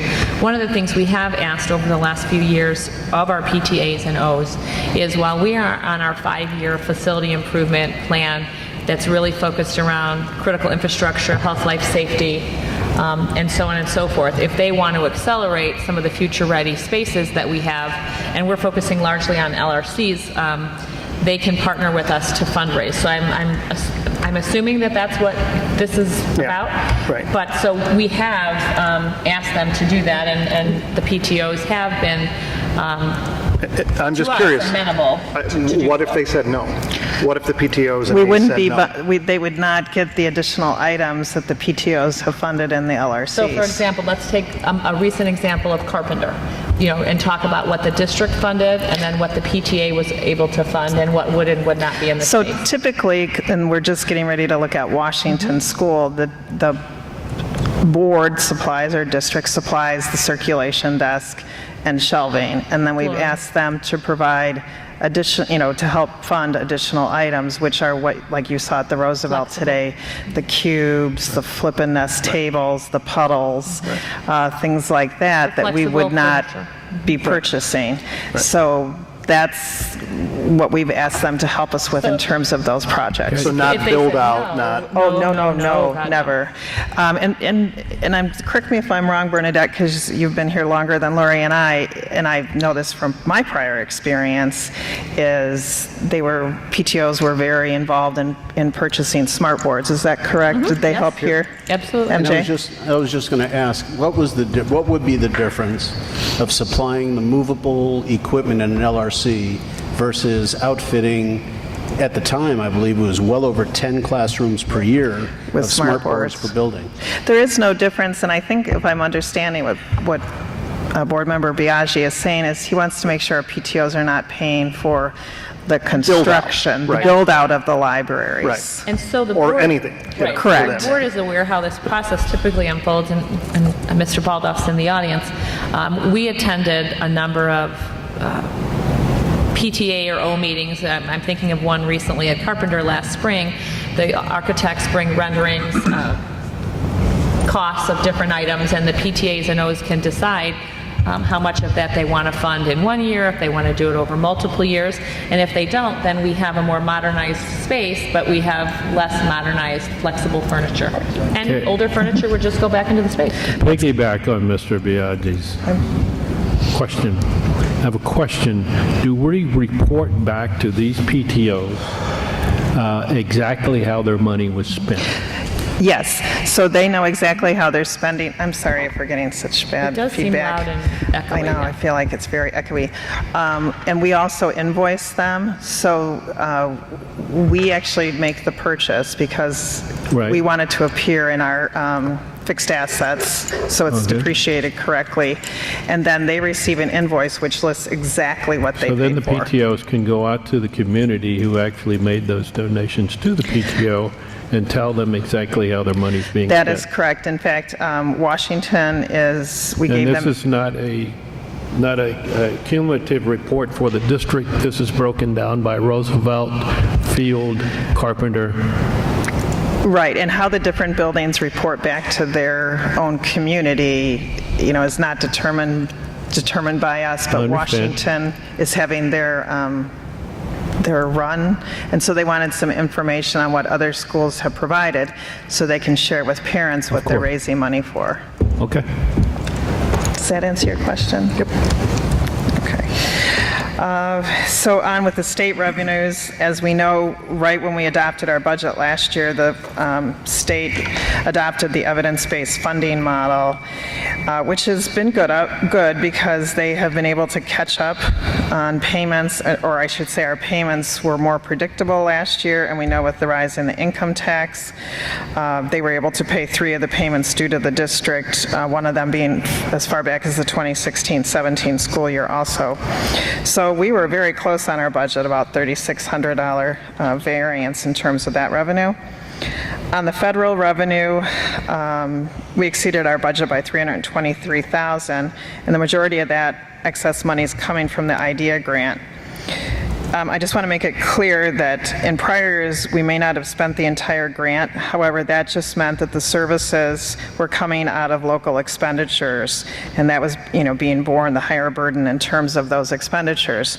Brian Imhoff has been working with Dr. Frost to make sure that we are allocating the funds so that they actually are used in the fiscal year and they're allocated for things that we know we're definitely going to be paying for. Because we know what we're going to be paying for, but we don't write the grants. So Dr. Frost has been very accommodating, working with Brian on getting the grant so that we make sure that we can, access as much of it as we can. Any questions on the revenue? I'll move on to the expenditures in Ed Fund, that being our biggest part. So our expenditures are broken down by the different object codes. And what I did this year that's a little different is I took our budget we're working on and added the column for the 17-18 actuals in attachment 2. I also used this information as we're looking at our upcoming budget to see if there's anything that's an anomaly or abnormal or something that we really should be checking into. As we had talked with the board last year, myself and Brian Imhoff, our assistant CSBO, we actually put people, we have them in positions, so we're actually budgeting on the actual salaries, so we can align quite closely to our budget. What we did is to bring to the board's attention any significant variances in excess of $100,000. So on our salaries, we had a variance of about 310, which represents 0.7%. Our salary budget was $46.3 million last year. What we had, a few line items were over, a few were under, and then we had some salaries that were not in the right place, which HR is working on updating their information in Skyward, because for the new Every Student Succeeds Act, which we already do, it has to be budgeted by building, and we want to make sure it's accurately reflecting what we're reporting. Our employee benefits, we were about $47,000 under budget, And then in our purchase services, which is where we saw a large surplus, we had budgeted, higher in terms of expenditures for the food service, that being our first year with the elementary program and the new food service provider. So our expenditures were about $240,000 under what they thought they would be. In terms of our communication budget, we had put a placeholder for professional services related to community outreach and outside printing services. And a lot of those printing services we've been able to handle internally, which saves us money. I'm sorry, was this the money that we put in the event we had to go to the referendum? Yes, that is correct. That was that $100,000. Our legal services were just over $100,000 over budget. Some things that contributed to it, which was not the biggest part of it, was we now have an attorney present at board meetings, which is costing us about $800 per meeting, correct? And we experienced a number of student issues, and then we completed our first set of negotiations with the SSC IFT union. And at the September 24th meeting, we'll be sharing with the board a breakdown of, high-level breakdown of our legal expenses for last year, so that the board and the community understands where this money is, what it's being used for. Supplies and equipment to me is kind of unremarkable. About $113,000 was not used. In our other objects, we had 622, one of that being the $500,000 contingency. And then the district's outplaced tuition was about $120,000 less. In terms of termination benefits, we were over by about $76,000 when this budget was done. The SSC IFT contract was not settled at that time, so we had not budgeted for any IMRF retirees. In our operations and maintenance fund, we had revenues exceeding expenditures by approximately $700,000. The unaudited ending fund balance is $8.5 million in O&M. O&M, as our other funds, have very limited sources of revenue. So they have ad valorem taxes, interest income, miscellaneous local revenues, and other state. So tax receipts were actually lower in the O&M fund since we moved the tax levy fund into the education fund, that being the fund most in need. And the reduction in tax revenue was offset by higher than budgeted revenue, of course, in interest and income, and very generous donations from our PTA groups. So expenditures for playground equipment and other items not directly associated with the education of students are charged here. So that would be the donations they also made for our LRCs. In terms of our expenditures, we tracked closely with our budget with the slightly higher than budgeted expenditures in custodial labor, a majority of that being in overtime, which is reimbursed by groups that use our facilities on the weekends and must pay for a custodian to be present. We also saw an increase in summer workers. As you know, we have a high rate of absenteeism with our custodial group, and we actually had a few summer workers that were going to college local and were actually able to fill in as substitute custodians, which was terrific and really helped us out.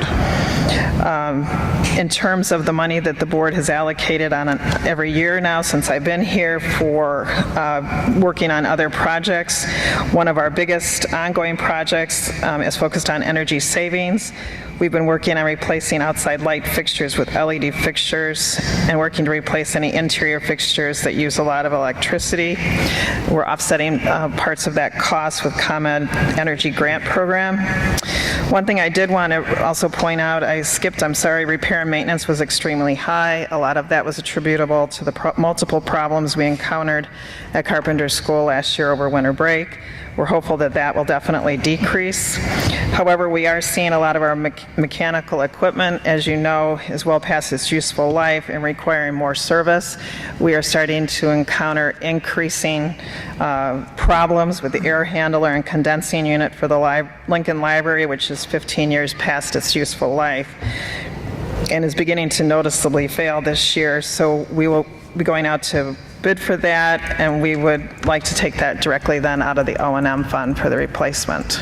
Luann, you made a comment under expenditures, and I'll read right from here. The majority of the difference is due to custodial overtime being higher than budgeted. Much of the overtime is reimbursed by groups. Are we actually getting reimbursed? Yes, we charge $60 an hour, which is, we took kind of an average salary because we don't want one building that may have a higher paid custodian paying more. So salary and benefits, and that's charged when a group is using our facilities on the weekends, or if we require a custodian after the time they get off at night. So sometimes the PTOs will have an event that requires an extensive amount of cleanup, so they pay for that additional custodial. So expenses are up, but those expenses are covered. We reimburse Yeah. through the different groups, through the soccer association, park district. and Net that. zero then, right? Okay. Our transportation fund had a positive balance of $1.85 million. We did an interfund transfer from the ed fund last year of $1 million, and a correction in 18-19. We're actually doing a $2 million transfer. It's hard when you're working in 2 years to keep everything straight. The ending fund balance about $3.6 million. We shifted revenue from this fund into the education fund, and that was prior to the change being made in that 3.5%, that tax cap that was in the education fund. And we had gone over this before, transportation didn't have the tax cap, so we could levy more in there and transfer to the education fund. We no longer need to do that. We also saw an increase in our interest on investments in this one in addition. In terms of our federal and state revenue, it was increased by $815, as we've seen the state now start to catch up on the payments that they owed us for reimbursement. In terms of expenditures, our largest expenditure is our purchase services. We do outsource our transportation. Over one half of the expenditures this year are for individualized education program students identified through special educations for their transportation. We do receive approximately 80% reimbursement from the state, and that amount is decided on a year-to-year basis, how much the state will be reimbursing us. And then the remaining one half is comprised of regular ed, parochial transportation, and our field trips and interscholastic transportation. In terms of IMRF and Social Security, we had a small surplus in IMRF of 53 and then 486 in Social Security. We had recently just set up that Social Security fund, so we were levying a little higher in there. We do have positive balances in both. These are funds I like to not keep very high of a balance because they are frequently subjects of PTAB objections, so we'll be looking at kind of minimizing the tax levy this year going into those two funds. Our working cash has a small tax levy and accrues interest. I consider it kind of in quotes the district savings account. We ended the year with a fund balance of about $6.6 million. In our tort fund. That's 1 month of operating? Yeah, that is 1 month of operating expenditures. Much like IMRF and Social Security, the tort fund, we do not want to maintain a large fund balance, and we cannot transfer any of that fund balance to any other funds in need. So we ended the year with about $867,000. The majority of the expenditures in this fund are paid out in July, which are our workman's compensation, insurance, and then our property and liability insurance. We have been able to turn around our workman compensation claims over the last 3 years and have come down considerably. We had about a $100,000 reduction this year. Our debt service fund, that is determined by the Cook County Clerk's Office. They established the levy amount. This year we paid off the 2014 field bonds, which were $800,000. The only bonds we have remaining are the 2014A field bonds, and they'll be retired in 2021-22 year. Capital projects, we were able to finally close out the summer 2016 construction with the architect and the remaining contractors. We had brought that information and some agreements that the board had approved in terms of closing those projects out. We are using the remaining funds in Fund 60 for summer 2018. Our Fund 61 was our debt certificates that we issued in 2017. They were used to pay summer 2017, and remaining will be used on summer 2017 and remainder on 2018. Summer 19 will need to be funded through working cash bonds, which the board has the authority to issue.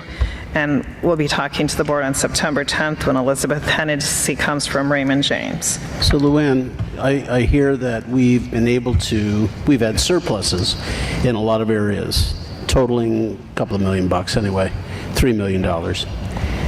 I know that that's not enough to cover the projected work that is to be done. I mean, just vestibules alone will eat that up, right? Mm-hmm. So you're saying that the refund, this surplus added to DSCB bonding will be required for summer of 19 work? Will some of this surplus be earmarked for that? So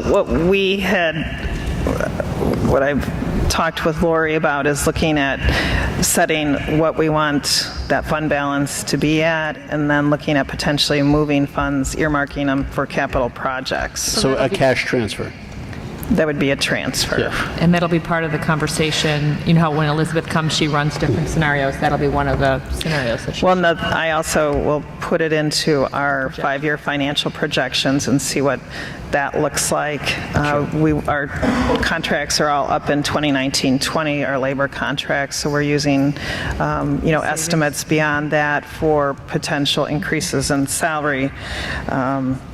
But I think we certainly could move some of that money into capital projects. We still have not just the health, life, safety, and the secure vestibules, but we have a lot of other work in these buildings, as you've seen, that we would like to get accomplished, after kind of looking at what's happened in Roosevelt with the first grade and how we've been able to transform those spaces, that hopefully we'll have the funds to, fix anything that still needs to be fixed, but also look at hopefully, getting the carpet out of the classrooms and getting, some other enhancements made into these spaces as we move forward.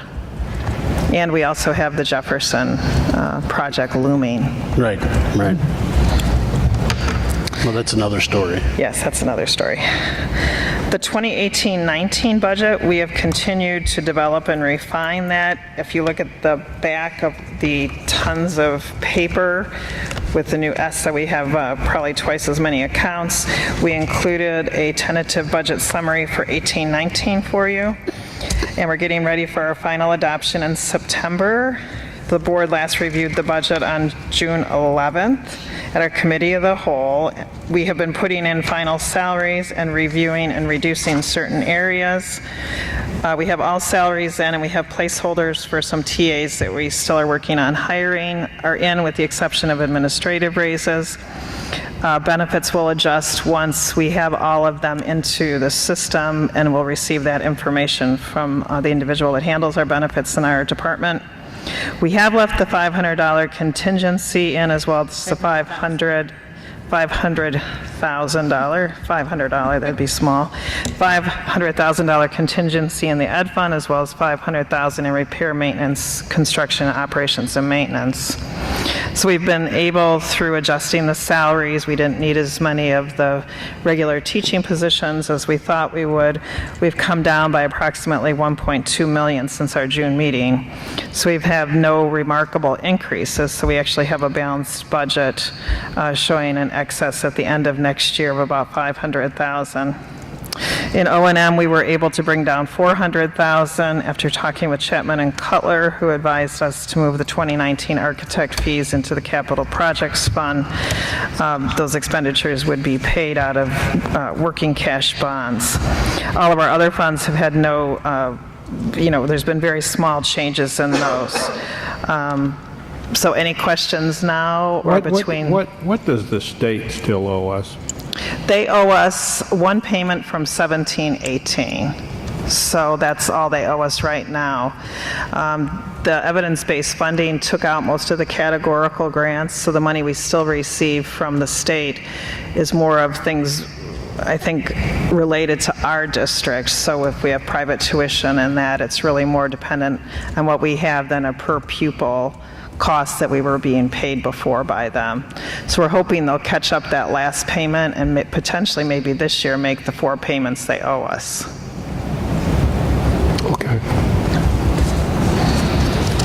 So we'll be bringing this back at September 24th for adoption. So any questions or concerns about line items or in that, please send to Lori and I. And are there any questions right now? I'd like to can I get a paper copy? Of course you can. Would you like a paper copy of the tentative? This one right now? Yeah. Okay. All right. We will print that. Do you want us to drop it off at your house? Oh, you gave them yours? Okay. Look at that. You're all set. So any questions or concerns or comments, please let us know so we can get that in before we bring it back for adoption. Thank you. The one thing I'm pleased about is that the trend is toward another positive budget for 1819. Again, exceeding the referendum, not to go back to referendum for 10 years, which ended in 2017. So as of, knock on wood, we are 2 years past that deadline, and hopefully we'll keep on going. Well, certainly by, changes we've made in our union contracts and other reductions we've made, such as the custodial overtime when I first started in the district, and the CPI of 2.1 is all certainly contributing to us being able to continue to push it off. Yeah. Just a quick comment and question. Number one, with respect to the presentation next month around legal services, if you need anything from us, I'll be in know. contact with you so we make sure we have it listed correctly. And then just so my understanding, this is all legal services? So Hodges, Louisi, Franzik, Eckel, Chapman, is it encompassing all the firms, or is it focusing on?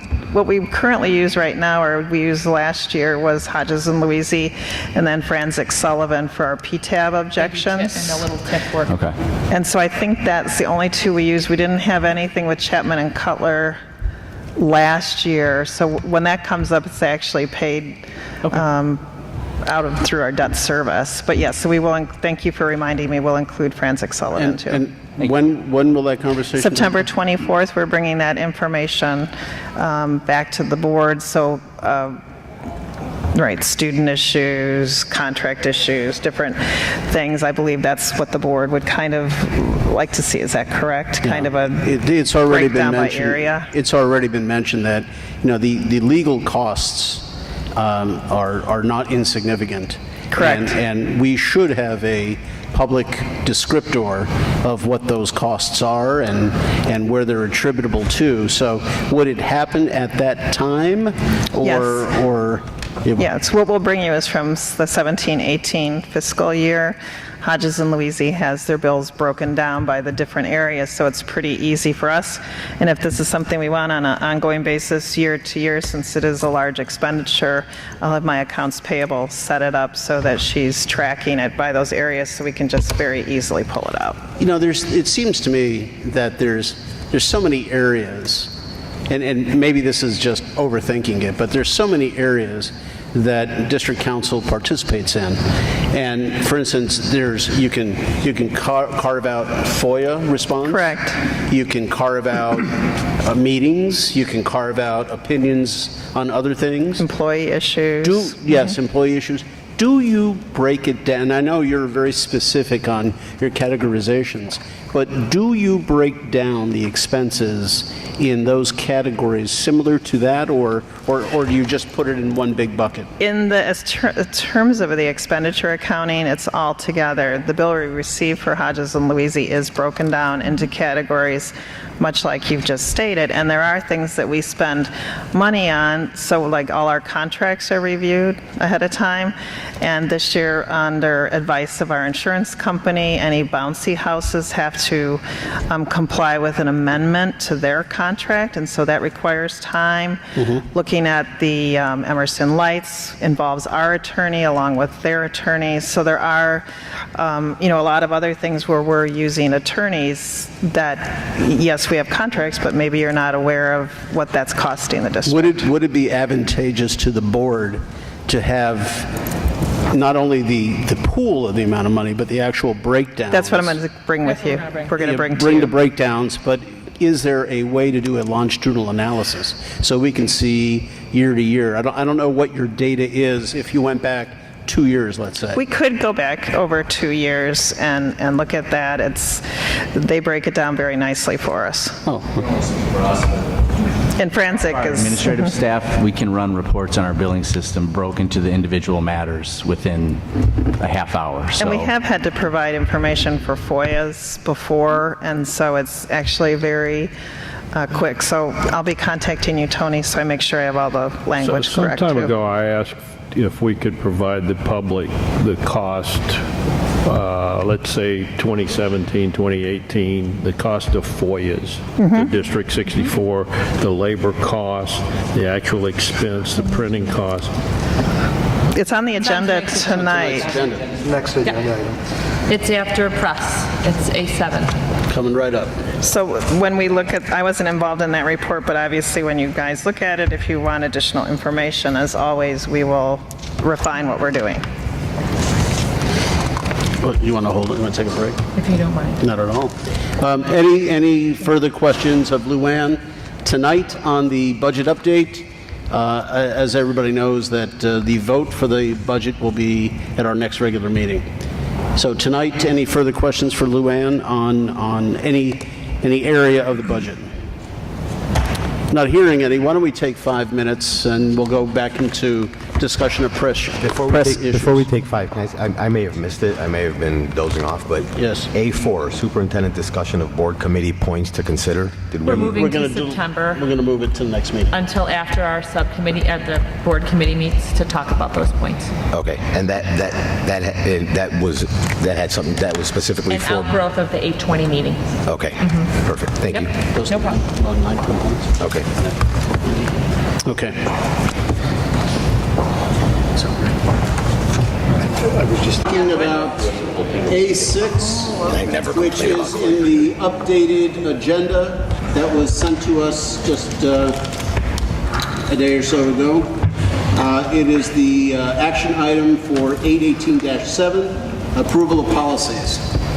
Okay, we went through them, policy by policy, just a week ago. Do we have any, pardon me, let me get my mic on. We went through these just a week ago at our 820 meeting. Does anyone have anything that they'd like to talk through, or comments, questions, any concerns within the policies that we reviewed? Rick? 820.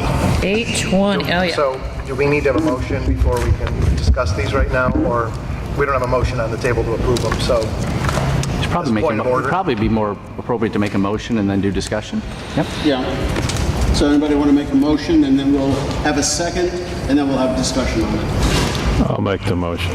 Please. I move that the Board of Education Community Consolidated School District 64 Park Ridge-Niles, Illinois approve board policies 2:260, 4:15, 4:40, 4:80, 4:150, 4:170, 5:10, 5:20, 5:90, 5:100, 5:240, 6:20, 6:60, 6:80, 6:135, and 8:20. Is there a second? I'm sorry, Larry, could you read that again? I couldn't hear. Second. Rick has got the second. Are there questions regarding any of these policies? Why, yes, I have a question about 820. Why, you do? So, Tony, Louise, last week we had or 2 weeks, whenever it was at this point, we had some questions we were asking about this. Just generally, I want to go over it again because, as Dr. Hines knows, she and I have spoken offline about this. There's been an issue related to this already before we've even passed the revisions, and I just want to make sure we're all on the same page about it. So there were a couple of questions that came out of last meeting. One was my question about due process and whether or not a person is afforded due process if the policy is invoked against them. So what is the due process? So for instance, we were talking some distinctions. Let's say it's a completely outside group, a square dancing club that uses the gym on weekends. Nobody has any affiliation with the district. Something happens, we want to invoke the policy. They do a wrong do-si-do or whatever, and we do that. So we invoke the policy, and what's the due process for them versus parent group of some kind, some PTO or whatever it is, some group that has a direct connection to the district, violates the policy, we invoke the policy. and send them on their way? What's the due process issues between the two? Because as we understood it from the last time, there is some due process afforded to one, maybe not as much as the other, but we didn't necessarily have a clear answer on that. Okay, so first of all, because I got bits and pieces of what was discussed, and I was able to ferret out two issues that seemed to come up last week, and I think you're dealing with the second one. There was some discussion about access, right? Equal access, certain groups that may have controversial backgrounds or topics, and what's that look like? That's not what we're talking about. We're talking about when we agree to let someone use our facilities, right, and then they violate one of our policies.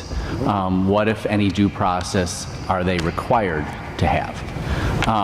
And the simple answer to that is it depends, but really when you're talking about people that are using our facilities for their own purpose, whatever it is, whether it's a student group, a PTO group, or it's a local community organization, they don't have a property right to use our facilities. So for due process to be required, right, there's a property interest or a liberty interest. The property interest means I have a contract, I have some right, I have employment, and you can't take it away from me without due process. We don't have that here. If you guys wanted to, not a lot of districts do, but if you wanted to, you could close your facilities to everybody. Now, that doesn't mean that you can exclude groups for unlawful reasons, right? So we don't want the group because they're affiliated with a religion. We don't want the group because they're affiliated with a race. We don't want the group because they're affiliated with any of the protected categories, right? That doesn't mean they get due process. Right. But they may have other avenues, the uniform grievance procedure being one of them, where they can have their day in court or before this board or through another agency because they think what we did was unlawful. Right. I'd say that's similar to when we terminate an employee, right? They have a property right, they have a job, so we have to afford them due process depending on the reason. When we turn down a candidate for a job, there's no due process there because they don't have a property right. So the analysis would have to be, do they have some kind of property right? And if it's simply they violated our policy and we're excluding them on a rational basis and it's not for an unlawful reason, there is no due process afforded. Where that could change a little bit is if we had a contract, right? So I'm talking about they come in, they use our facilities for the one time they're supposed to, something happens, we address it with them and we let them know that we're not going to be allowing you to use our facilities. That's different than somebody that we give an agreement to, right? They're about to use our property and something happens before they use our property. What we talked about at the last meeting was our future approval or whatever the contract is or document is where we're giving them access. It would say, here's our policy. Right, and that's if you see, that's the edit that we came up. We're going to make them sign an acknowledgement and get a copy of the policy. Exactly. The other line in here that you need to be conscious of, and this is a statutory right, this isn't coming from the Constitution. If for some reason a group or a person that's part of a group does something on our property, either at an event or somewhere else, and it's so egregious, right, that we want to say, listen, not only are you not allowed to use our facilities anymore, but even though you're a parent here, we're not letting you in our building to go to a basketball game, to go to an after-school event.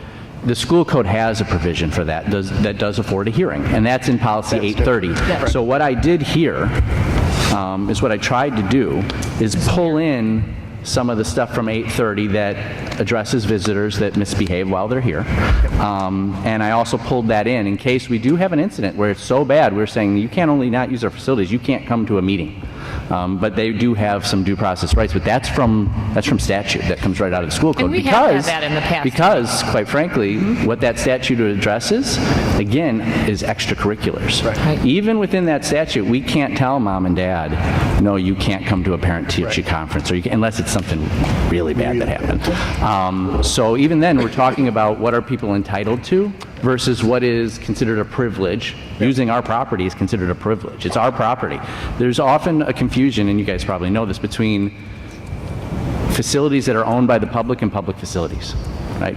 Your schools are facilities owned by a public entity, but it's your property. You guys can close off who comes in and who doesn't because it's your property. But once you open up to certain groups, that's the whole equal access issue.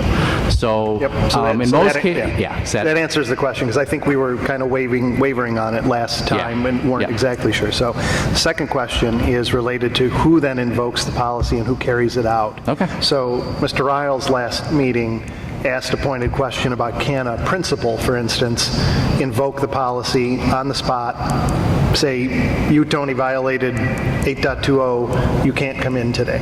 So the supervision operation of your facilities is a right that the board can delegate to the administration.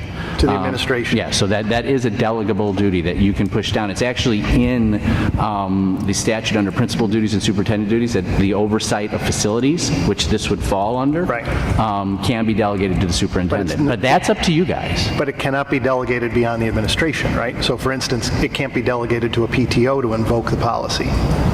No, it should not. They have no authority to enforce our policies. Right. Okay, so that's where I think the disconnect on this particular situation that Dr. Hines and I have talked about is that it's not the PTO invoking the policy, it's ultimately the board who acted on this issue, and it's the board who's standing behind the invocation of this policy against a particular group. It is definitely a board policy, which is determined by the board. It is definitely overseen by the board and the administration if it's delegated. There would be no outside entity. They could file a complaint with us of, hey, a certain person or a certain organization violated your policy, handle it. But they wouldn't be the one enforcing it. They certainly could show their members, listen, we have a policy we've got to abide by. Please don't violate this, because then you get the whole group in trouble. Do you have an opinion? Last week, Dr. Hines said she was the only one that was allowed to invoke as to whether anyone could use our facilities in District 64 or not. Well, that's the policy right now. The use of school facilities requires the prior approval of the superintendent or designee and is subject to applicable procedure. So that's where it's coming from. Right. It's your policy is set that the superintendent approves those agreements. So we've already delegated that duty.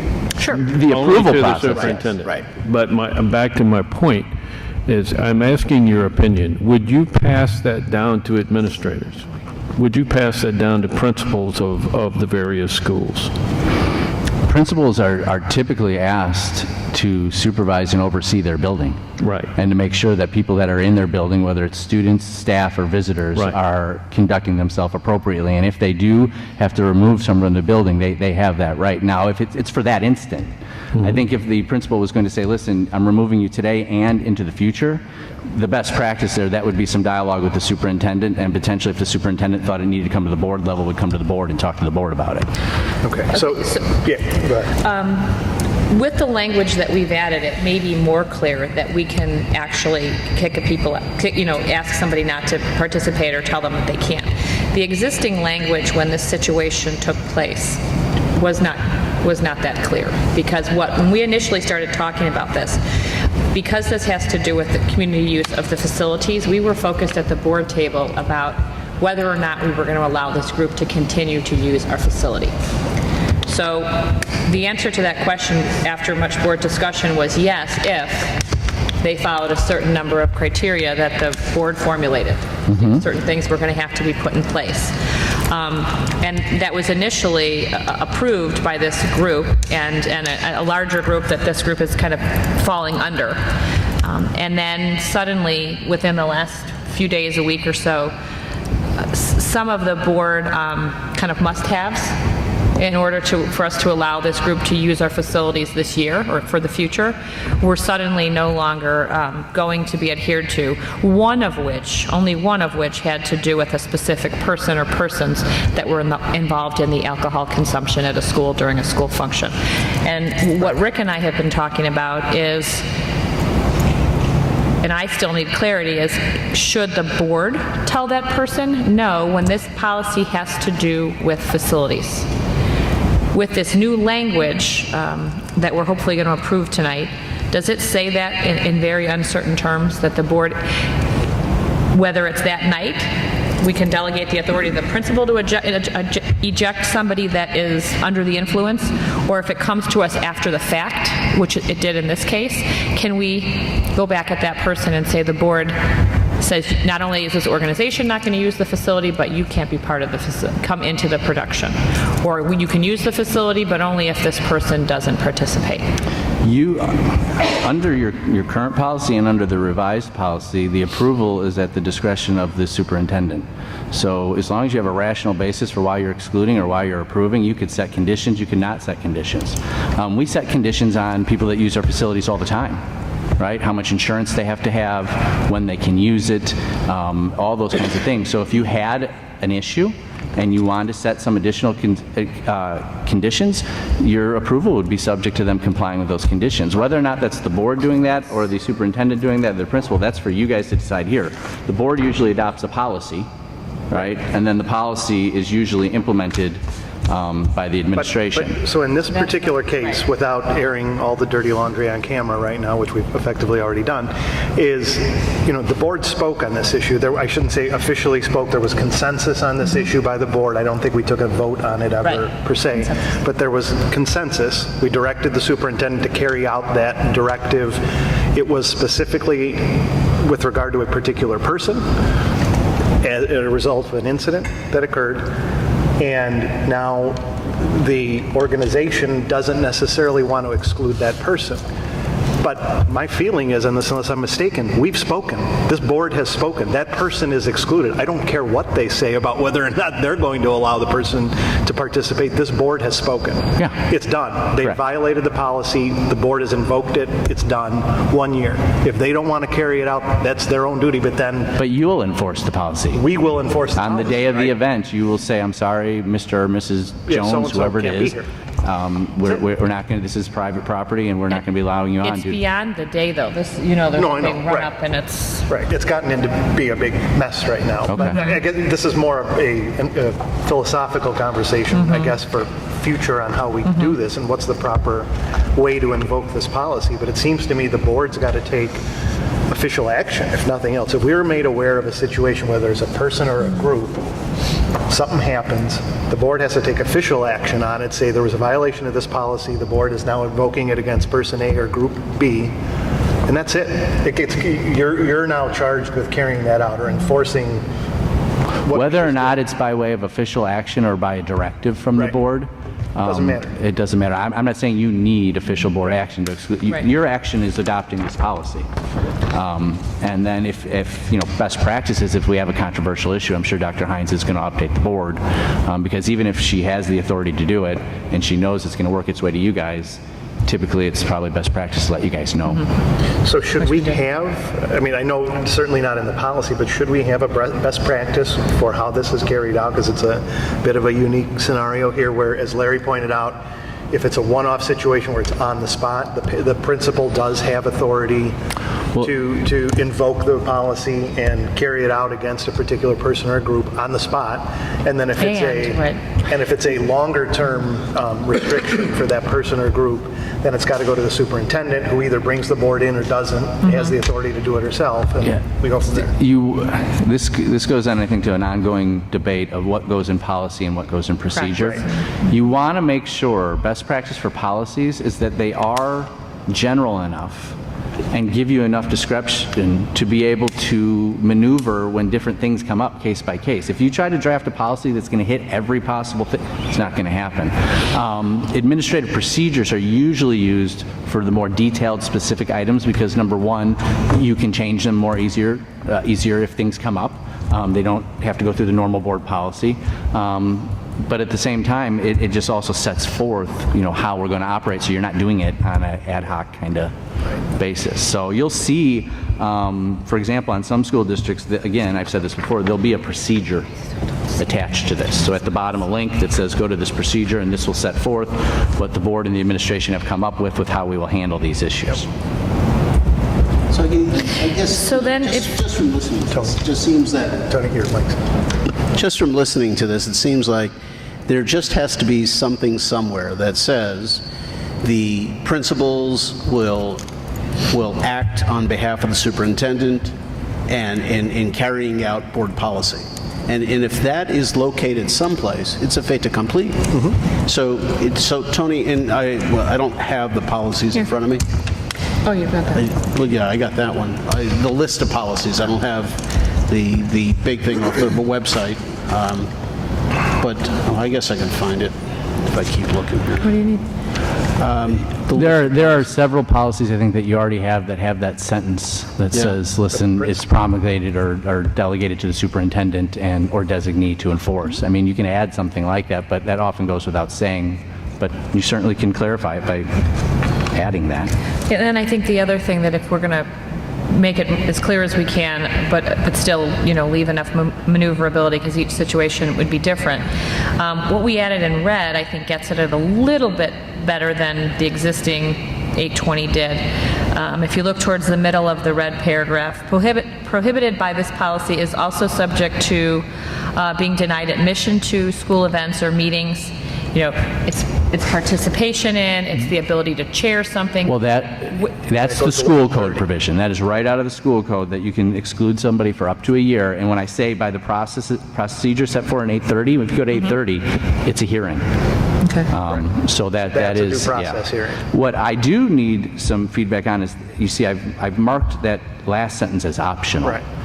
I only marked it as optional because that's a shall. That's not a may. So if you adopt this policy as a shall, you've locked yourself into that. Right. So we discussed the zero tolerance at the last meeting, and I think we were unanimous that we wanted it to be that. For violence, alcohol, illegal drugs, or weapons. Yep. Okay. That's understandable. There's 3:50. Are you familiar with that, Tony? Administrative personnel other than the superintendent. This policy applies to all administrators other than the superintendent, including without limitation building principals. General duties and authority of each administrative or supervision are approved by the board upon the superintendent's recommendation, contained in respective positions' job description. So that pretty much covers the ability of the building principals to act on behalf of the superintendent, not only by policy but by the practice. And I think if it's happening in real time, I think the principals have no problem doing that. If we've had to eject somebody for misbehavior, or we've had a few parents that have been really verbally aggressive and just downright out of control towards staff, we've done cease and desist letters, we've done all that. When information comes to us after the fact, and it's not witnessed by administration, that's also another area where the administrators are a little more squeamish in terms of being the one that have to be doling out the consequences and boxing folks out of being able to participate. But I think And in I that think that gets case, at your due process question. right, and ultimately, again, in this particular instance, the board spoke, the board invoked the policy, we ruled, it's done. I mean, there's no waiver. You come to the board, you remind the board of the policy, and the board decides. Right. It follows policy. Right. Done. And we thought that had happened, and then they decided not to follow some of the guidelines. So then here we are. There's only one guideline. They follow, they don't follow. And if they don't follow what we've ordered, they're done. Yeah. I mean, that's it. And that's kind of where we No are other way right now, around. unfortunately. Okay. So is there anything else that we need to clarify on here, or should we exclude this from the motion? Well, the only question I had was the option. Yeah, so we're going to keep that, is what I heard. Yeah. So just strike optional. Yep. In the brackets. So as amended. Got it. All right, so any other questions, comments? Not hearing any. We've already taken a second. We've had a motion, we've had a second, we've had a discussion. Do we need a further motion to quantify 820, being that it was, there was no amending, but it was clarification. Are we good with that, Tom? Okay. Then why don't we take a vote, starting with Fred? Yes. Yes. Tom? Yes. Yes. Yes. Yes. Yes. Great, thank you. Let me get this out of the way. And next item is the year-to-date FOIA report and discussion on FOIA communication and cost. Informational discussion begins on page 187. And Bernadette is going to be joining us as one as our lead FOIA officer now since Madeline Soul has retired. We have since that time trained a number of folks at the ESC to help, and as you will see in tonight's presentation, it has been necessary to do so because we have had a larger upswing in FOIA requests. We'll talk a little bit about the office impact, and Bernadette's going to walk us through background, our longitudinal data, and talk about some options that we discussed relative to FOIA. Well, great. Thank you very much. I am going to give you just a really quick overview of a couple of years of data. Basically, the laws regarding access to public records in Illinois changed significantly at the start of 2010 when a new law was enacted, Freedom of Information Act, and some new timelines and procedures were set in place across the state, and this is for all public entities in the state follow the same requirements. So since that time, we have been tracking, one of the requirements is that you track on an annual basis, the amount of requests that you're getting, and we actually do keep a log internally of every request that comes in. And there are other publication requirements. The Board of Education, you do receive in every board packet the copy of the request as it has arrived to us, and Dr. Hines gives you a brief update as the status of the request, if the information was provided or not. So through the course of the years, we have had some years as low as 12 received and other years quite high. The year just concluded, 2017, was the highest we've ever had at 39 different discrete requests.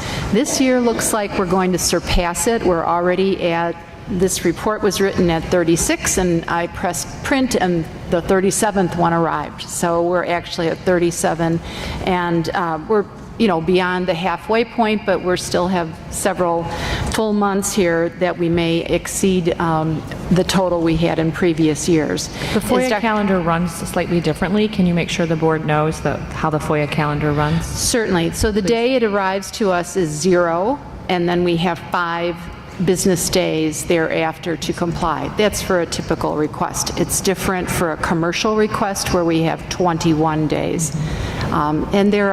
But basically, for most requests, we're working on a pretty tight timeline of 5 days, and that's not inclusive of any holiday periods that we may have.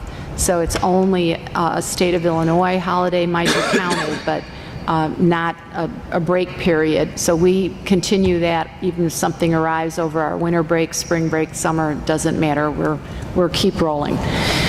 As I said, Dr. Hines said I'm a FOIA officer. Madeline Soul was my co-officer until her retirement, and now Brian Imhoff, you appointed recently as being the second officer. And as such, we basically receive the requests as they come in. We're the central point to request information. All departments, buildings, whatever it is, are assisting us in compiling whatever information is being requested, the public records that are being requested. So we may have tech involved to pull email communication that is kept in storage. We may have accounts payable, pull data from paid invoices. It just runs the gamut of information. So many different hands pull together to get that set. In that process, we do seek legal advice at different times along the way.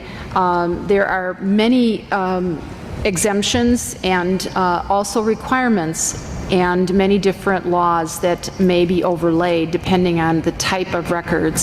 So, you get into information that might be considered private information. There are certain categories of that related to employees.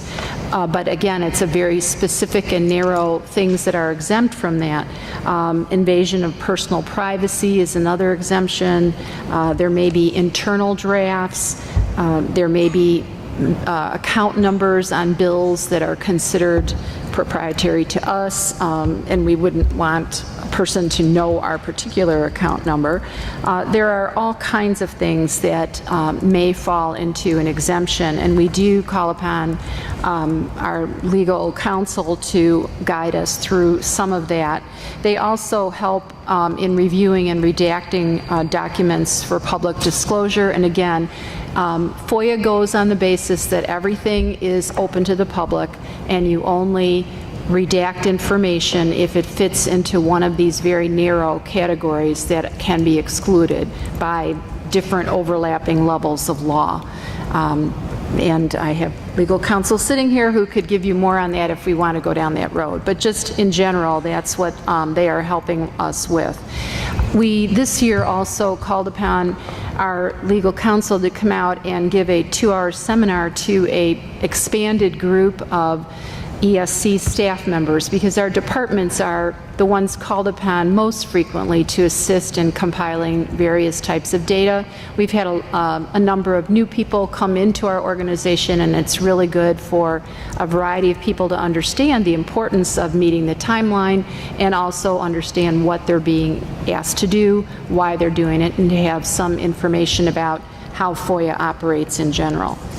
So we've also pulled together the legal fees that cover the same spotlight years I have in my report.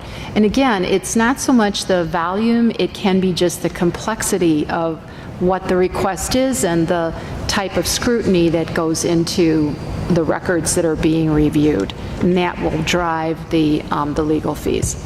In terms of our public communication about FOIAs, as I mentioned, there's a full report given to the board, and it's actually sitting out on the table tonight, and it's included in the board packet, so it's posted publicly for everyone, but it's not kept in a separate log publicly. So it's there, it's available, but you need to dig down a layer in order to find it. We do keep, as I said, the internal log of data, and it's not required. We have a website page that is required that shows who to contact for our FOIA requests. It gives some general information about our organization that's also required by the law to be present on that page. And it gives information about the fees we might charge for photocopying if someone asks for a printed copy of something. Although I have to say that currently we do most of our work electronically, because with PDFs, people typically want to receive data that way or on a spreadsheet.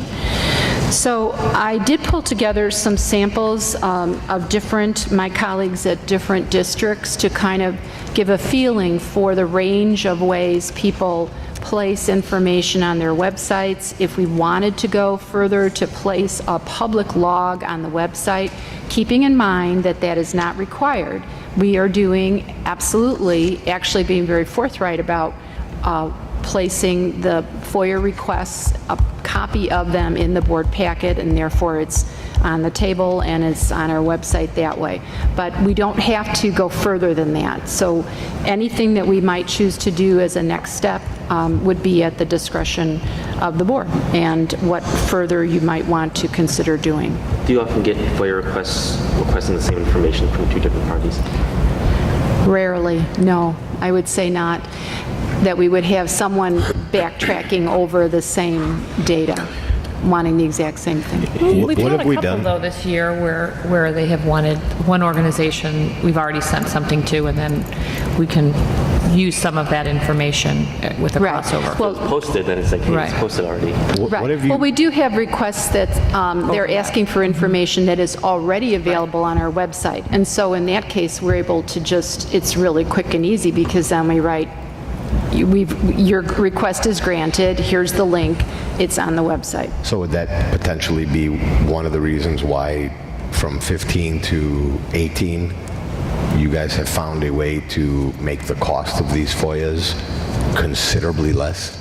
Because the way I'm looking at it, in 2015 we had 17 FOIA requests that cost us $17,000, $1,000 per FOIA request. But in 2018, so far we've had 36, which is double the amount, and it's only cost us $16,000. So Well- we've dropped the cost per FOIA to $500. I wouldn't, I would hesitate to say that, because I would say, and please, Tony, jump in if you would add something further, but my impression is that it's really the volume of the work may be related to any single request. There are some requests that are very involved and take a lot of information, and they don't fall under voluminous, into a different category. They're just going to take a lot of careful preparation of the materials and legal scrutiny before they can be released. I appreciate the work you did on this. And the reason I asked for this, I'm a firm believer in everyone's right to FOIA. But I'm also a firm believer that the taxpayer needs to know what it's costing the district for these FOIA requests. And it's averaging about $20,000 a year. If we keep the current trend that we're going in, we're going to wind up spending about $30,000 this year on FOIAs. So you average that out, it's about $20,000, a little over $20,000 a year. So I think the taxpayer has a right to know all of our expenditures and how they're broken down, and maybe we need to do an annual report, or we need to do some kind of report to the public on the cost of FOIAs for the previous year. Well, why don't we talk about something? You're right. I mean, I don't see any problem with that. But I think a more germane concern would be each individual FOIA. And the question, and there are some districts, and you provided some examples of that, where some districts maintain on their website a FOIA log. So every FOIA that comes in is placed on there. The question is what other information you put. You put the question, you put the name of the individual requesting the FOIA, and then you supply the answer. And I think that's a great way to cross-reference this material. And I think that's really what we need to give administration tonight, is some direction as to what to do. Right. And Larry's already made one great suggestion where we already have end-of-year reports on behavior. We have end-of-year reports on various other items that come out once a year. I think once a year to have a simple FOIA discussion, that's an easy thing to do. But on an ongoing, consistent basis, what do we do about these requests? So I'll cut to the chase. I think every FOIA that comes in should be included on a FOIA log on the website. I think that the response should be included on the website. And I'm also in favor of including the name of the individual who requested the FOIA on the website. Now, that's my opinion. But post the bill on there too? Yeah. Yes.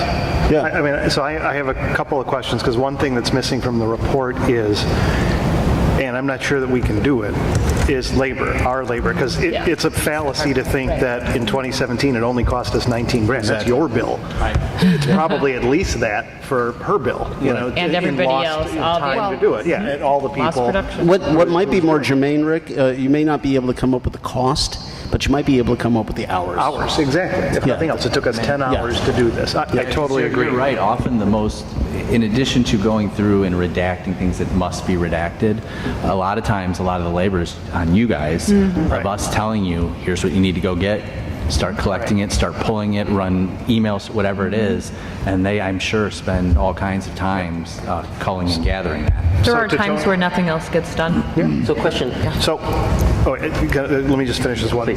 So to Tony's point before, and I completely agree, my original question was for the other Tony, where's the boundaries? Where are the boundaries for us? So for instance, if we disclose the name of the FOIA requester, is it easier just to request, to post the actual FOIA request? Can we do that?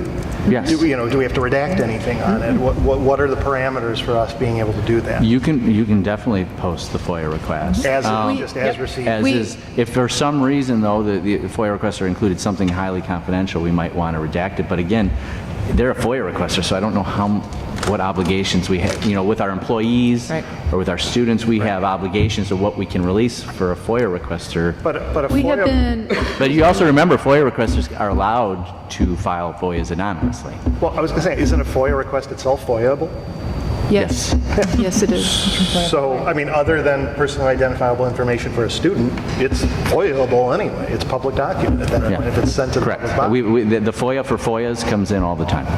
Nice. As a courtesy, we have been, on the copies that you receive, we have been blacking out, contact information of individual requesters. Home addresses or phone numbers. Yeah, that's So are you aware of any restrictions? I mean, you see the table that was put together from some of the other districts, and they all do it a little differently and all give a little different information. Are you aware of any restrictions that we have with regard to disclosing this? Not with a FOIA request. I mean, not anything that I'd have to think about it, but I can't think of anything that would came in from a FOIA request so that we would have to protect. So, but I guess the one example would be FOIA request for all disciplinary files on student Sally Smith for her, drug and alcohol, something like that. Is that, I would assume that's... Yeah, we would probably redact the student name, but again, that's not our record, but I would think that out of courtesy, we would redact. So we're not legally obligated to redact the FOIA request if it comes in like that? I'd have to double check on that one. Okay. I'd have to double check on that. That would be my concern, just as that we don't run afoul if we post it. Sure. Not only student, but staff member Staff too, as well, imagine. The other thing I'd want to know, if we were going to post this on the web, would there be the opportunity for pivot tables or something where we could categorize them so that, if somebody had a FOIA, they can go to the FOIA cell and open up and say, oh, I want a FOIA or I have questions regarding Capitol building, and they go to the Capitol section, or salary structure, they go to the salary structure. So are the FOIA requests being able to, can we break them into categories, in other words? Well, you could, but I'm not sure that my history of doing this, I don't think that people are looking for broad information like that. I think many requesters are after something extremely particular and specific. Yes, and therefore a more generalized distribution of them might not. How about it? Maybe an easier question would be: I assume we could structure the site in such a way that it's searchable, like a Google search. Right. So you could put in there, I want all capital on pavement or something like that, and you could see the last 3 years of pavement contracts that came up. So can that section on our website be I'd have searchable? to check on that. I really would have to check on that. Can I ask a question? I mean, our website is searchable, but in general, it is searchable, but whether that subsection, would yield that result, I don't know. We would have to enlist the help of tech. When we're talking about the man-hours involved in this, when you are a FOIA officer, and now Brian is one, is that just part of your job now, or do you get a stipend for that? No. So it just cuts into your work? I have been doing it for many years. So it's part of your work week? Right, it's part of your duties, yeah. Okay. So Brian, who was previous to this already a full-time employee, is now taking this on. I need more help. And Brian's salary is pretty high. So something else just won't be done because he's trying to do that. With anything, something winds up getting. That's Bernadette too. Right. Okay. Yes, that is true. I mean... Right. No, I understand that. You can only split your time in so many ways. Tom? Yeah.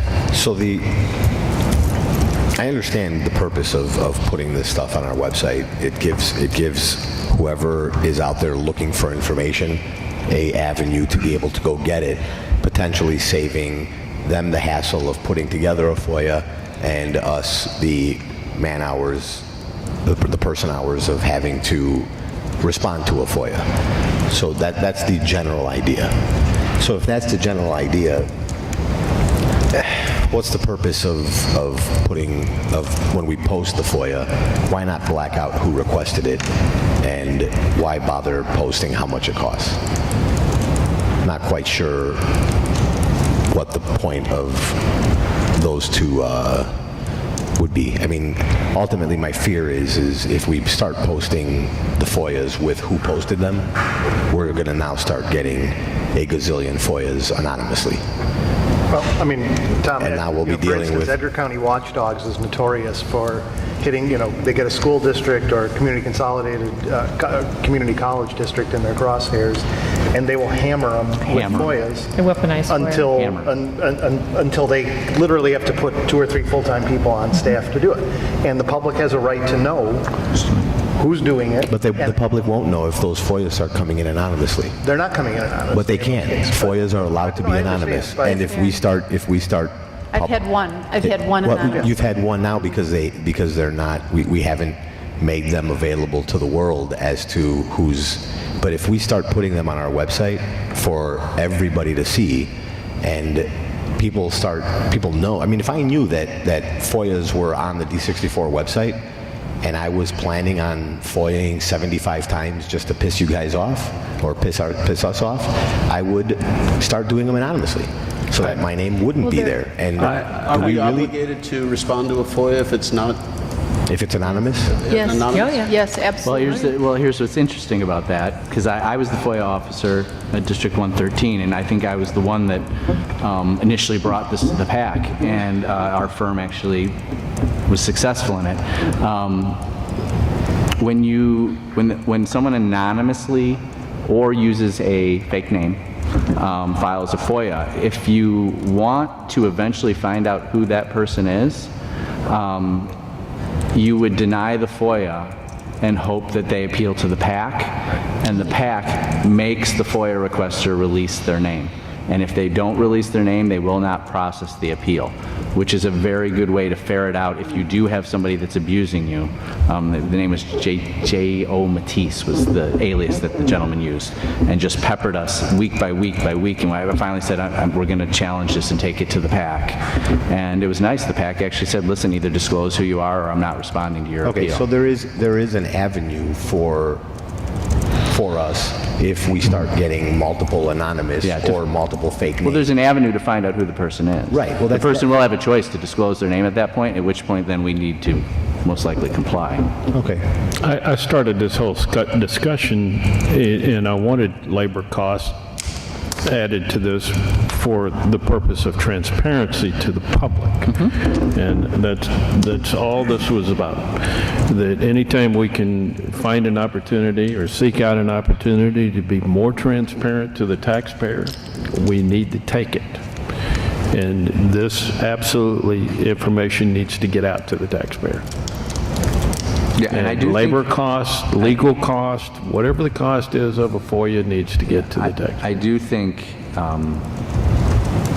that the public in general doesn't appreciate the costs that it's simple. It's a request. I get my documents. They don't all generally know how much goes into it. And I do think there is value to educating the public that, listen, before you do this, please know that depending on what the FOIA is, tax dollars will go towards this. And the ones that are unfortunate, the ones that you're talking about, is when we do have someone that is upset with us and is using it in the wrong way, is peppering us to harass, to burden the district. Yeah. So tonight, is the district looking, or the administration looking for some direction from us tonight on which way we want to go? And I threw out my opinion to frame the subject, and let's go around the horn and see, so we can get a consensus to provide administration with some direction here. So Eastman? Can you reiterate yours again, Tom? My feeling is that the FOIA in toto should be on the website under a separate heading, FOIA requests, whatever you want to call it. The only thing redacted on that FOIA would be something subject to what Mr. Loisy can provide us with. It would have the name of the individual, the time spent in obtaining the FOIA, which pertains to cost, and once a year I'd recommend administration provide the board with that total cost at the end of the year, and then the answer to that FOIA. So just so I'm clear, would you recommend then that we would put total hours for staff to respond to it, but hold off on the legal bills until, because it would be hard, we have to get your bill, the probably wouldn't have it for Well, a month out. you'd have to, it would be coming, a month or Yeah. two, and so you just update it as the information. But I did, as I promised, effective July 1, Right. have told all our attorneys that, going back to the bill question, we have general files, and then we can have point number files. So most districts have a general FOIA category, and we just put them all under there.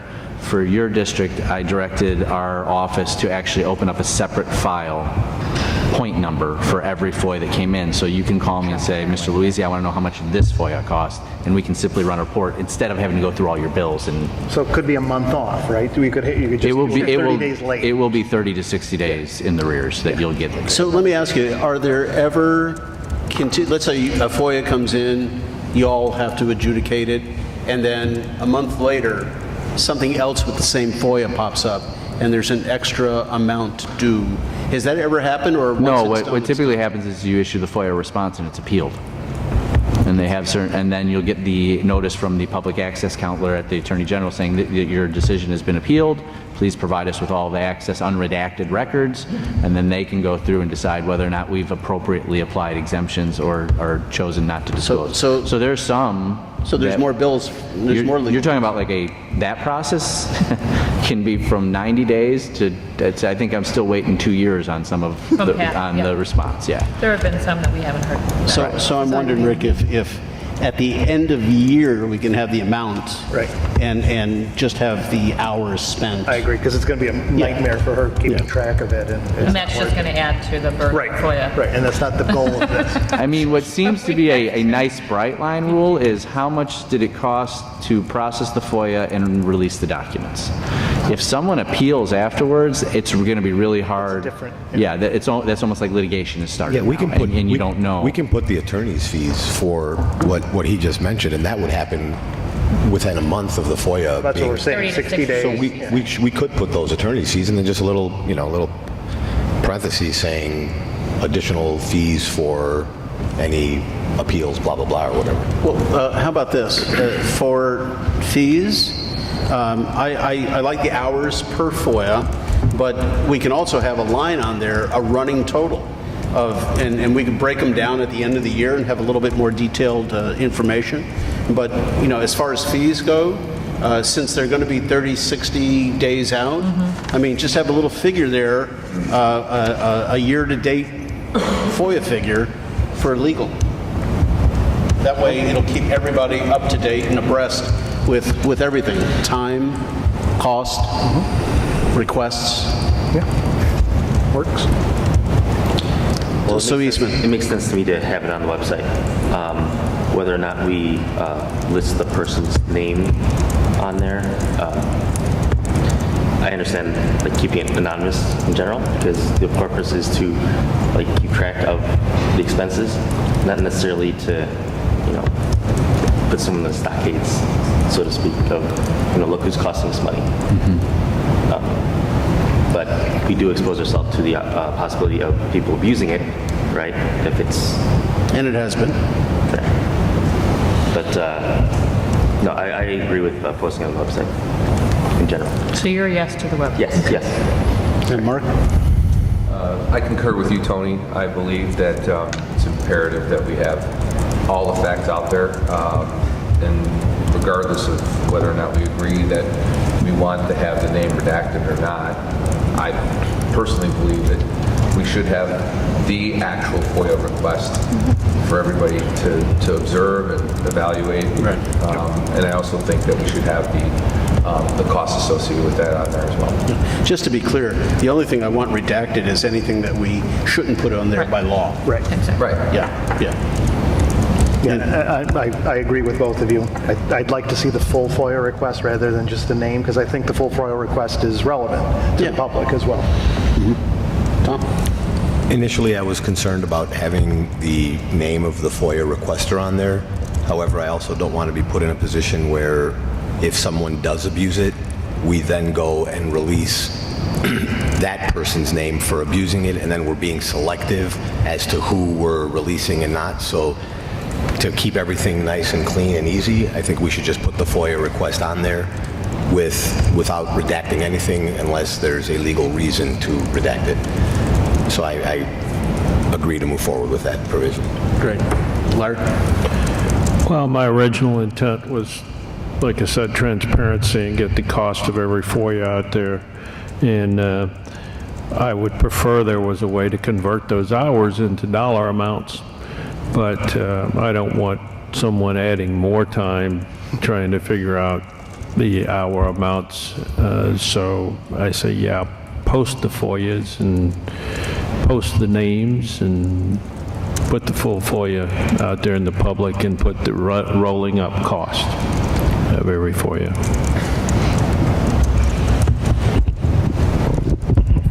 I think you're left.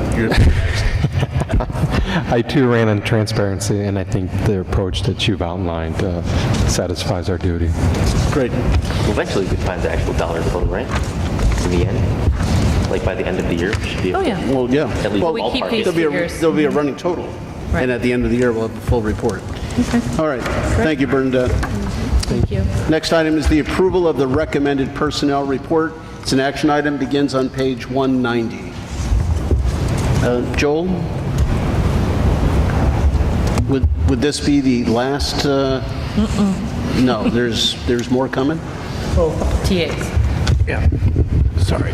This should be the last with that, as Lori said, that would be certified staff. We'll have probably classified staff, as Lori said, or I believe that Luann said earlier, we have several TA positions that are open left to fill.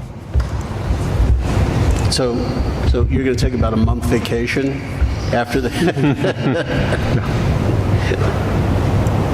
rough year. All right. Anybody? After you've perused the personnel report, anybody? I move that the Board of Education of Community Consolidated School District 64, Park Ridge, Niles, Illinois, approve the personnel report, noting that the personnel report is based on the recommendation of the superintendent and not upon the board's direct knowledge regarding any of the specific individuals selected for employment. Is there a second? Second. Eastman got it. Sorry, Rick. Let's start with Eastman.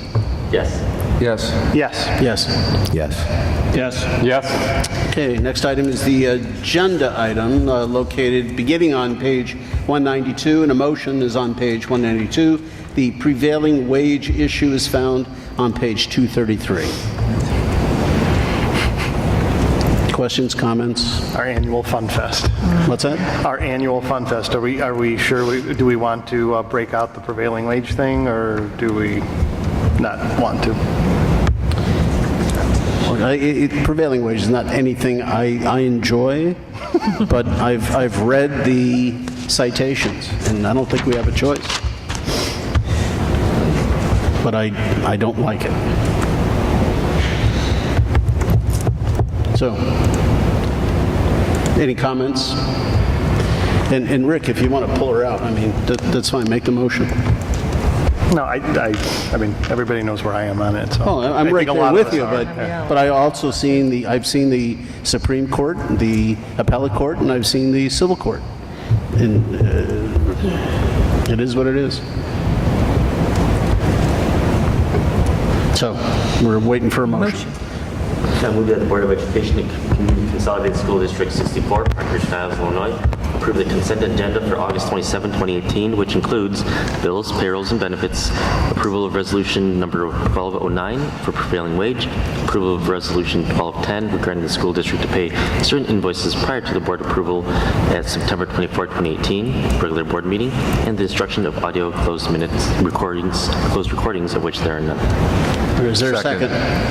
Mark's got the second. Prior to going into the vote, Rick, there are a couple of things, since you brought this up over a year ago, a couple of important things have come out, and I'd like you to remind the community exactly what that prevailing wage really means to the cost of some of the items. And the reason why I asked you that... Thanks, Tony. I'd be glad to do it, except I can't remember the exact number. I can't remember if it's 30% or what. Well, so my tires will be slashed tonight, and I will have hate mail on social media, but I'll do it anyway. The Prevailing Wage Act, as I understand it, and Tony Luisi, jump in if I get any of this wrong, sets a floor for all contracts that we have bid on for capital projects and whatnot that involve a set of enumerated trades. And the Illinois Department of Labor sets those wage rates by county, roughly, or region. And so in our area, we have a certain table we use for painters and electricians and concrete workers and whatever it is. And when we bid a contract out, everyone who bids on that, regardless of whether they're a union shop or not, is required to pay minimum that labor rate. So what it effectively does is it sets an arbitrary floor for the labor rate and kind of levels the playing field. So for instance, if it was a non-union shop that wanted to bid $50 an hour for their painters, but the union scale is $68 an hour, they have to bid $68 an hour as a minimum, which effectively then sets this arbitrary floor, levels the playing field, and now everyone's starting at this level. So if they want to go up or from there, they can, but everybody's on an even playing field. And what that results in, and several people have analyzed this, several organizations have analyzed this, and in fact, since last year, we asked our architects and construction managers to opine on this at each one of our major projects, that it's resulted in at least a 20 to 30% increase in the cost of projects for us each time we do a project. So if a project costs us to build, a structure over there and it was $1 million on a piece of property that wasn't subject to prevailing wage, that would have been roughly $800,000 instead. So that's a $200,000 to $300,000 hit to our budget that we would not have otherwise had to pay if we were in the private sector. And had built that exact same building with the exact same specifications and nothing different. Thank you. And this has all been said before, but I think it's merits repeating again. So I guess I'd just like to say before we vote that I'd like to, confirm that this board would like to continue doing what we did last year, which was kind of the deal we all brokered together here and said, if we're going to take this pill, then we got to do it. But we want to make sure that every time we have a vote on a particular project, that the prevailing wage analysis is given to the board and given to the public each time we vote. So it is what it is. If we've got the lowest responsible bidders $10 million, Luann tells us and the construction managers tell us that was a 20% higher number than it would have been otherwise, and we at least vote on it with eyes wide open and the public hears it with eyes wide open. At the same time, why don't we just pull prevailing wage out of this action item, make prevailing wage its own action item every time, and in the motion put, we are voting yes because we have to. Because we have no other choice. I think that's understood. It could be read every time in record.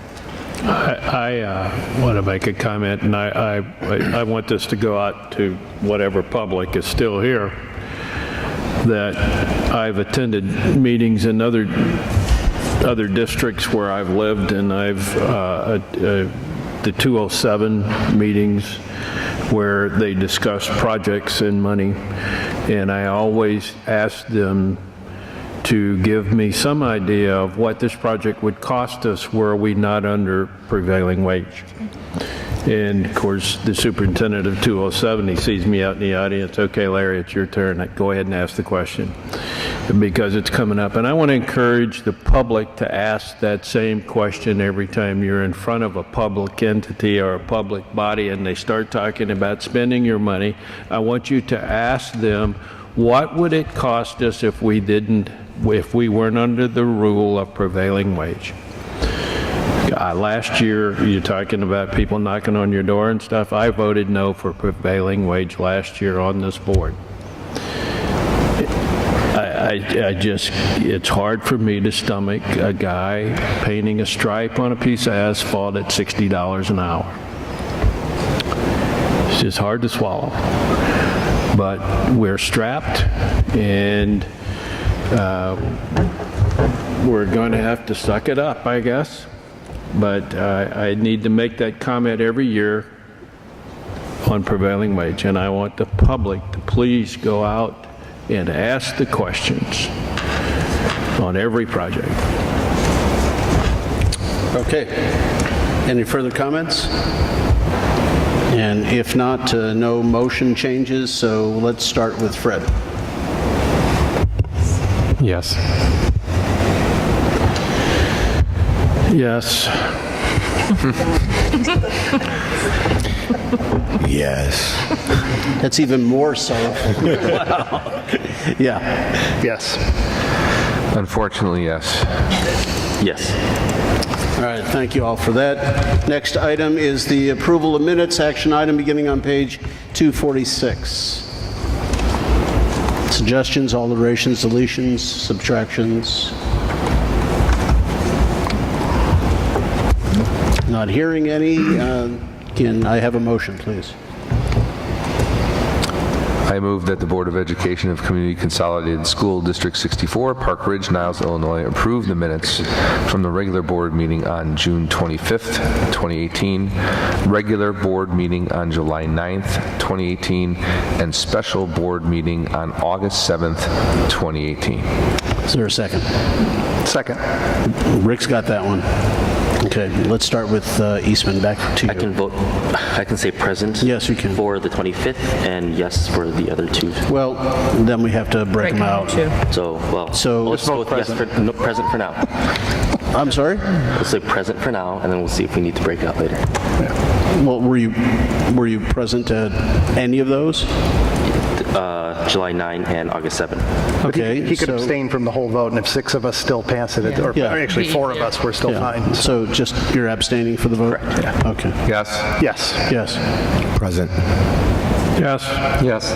It passes. Thank you. Okay. Makes it easy. Dr. Hines. Terrific. Okay, the upcoming agenda for September 24th is in your packet. We will have a closed session. Tony and I'll confer with Tony to identify a specific time. We will probably have 2 exemptions that I can think of at this point. I will include those in my Friday memo so you know what they are. We will be at Field School. We will have another student recognition presentation. We will have the approval of the budget, hopefully. Luann and Joel will present to the board open enrollment and a staffing report. We will have a continued discussion of future construction projects for 2019. I'll add construction there. Hold on. Luann, did we decide this morning at team that we were moving Clearbatch or keeping it?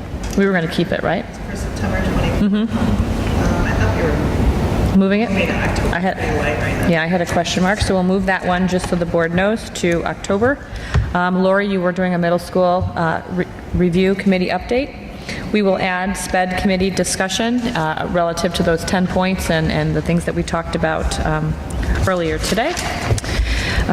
We will have another then special education update by Dr. Frost. We will do the approval for Emerson Sprinkler and then personnel consent, approval of minutes, and so on. So any other topics? So at the last meeting, Dr. Borelli brought up the idea of re-looking at the security consulting analysis and report.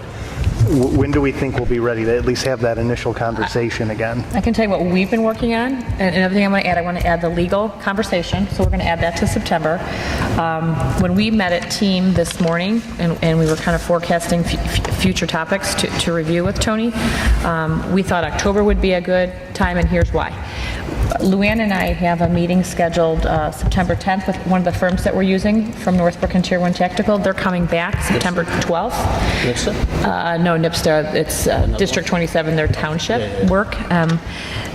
That same group is then going to come back September 12th to talk to the principals. So I just think from an agenda length, October is looking better than September. Yeah, I think it's going to be a robust conversation, and I almost kind of would like to see the chiefs from both communities here for us just to bounce questions off them as well, too. They will be at a meeting. It's the end of September. Hold on, we have that scheduled as well. I'll tell you when. And Commander Tordabene and Chief Kaminsky will be with us. I do somewhere. I want to say September 22nd. So while Lori's looking at that, Rick, are you suggesting that we have a report done now versus at the end of the 19 school year? No, I think you started the conversation at the last meeting about whether we want to redo it, sooner rather than later, and how we do that, and so I think just that conversation. They're coming the 10th. And the reason for that is because we have vestibules lined up for next summer, right? And it's almost what else needs to get done. Agreed. So I want to ask an somewhat awkward conversation that you're going to be shocked that I'm asking this question right now, but given the sensitivity of some of the stuff that we talk about with regard, like I've been very troubled by some of the things we've flippantly talked about with regard to security in open session, for fear, if nothing else, that it gives some knucklehead in the community or elsewhere some ideas about, oh, hey, they don't have this? Terrific, I can go in. Do we enjoy any exemption under the IOMA to be able to go in to discuss something like that where it's a sensitive issue with regard to school security?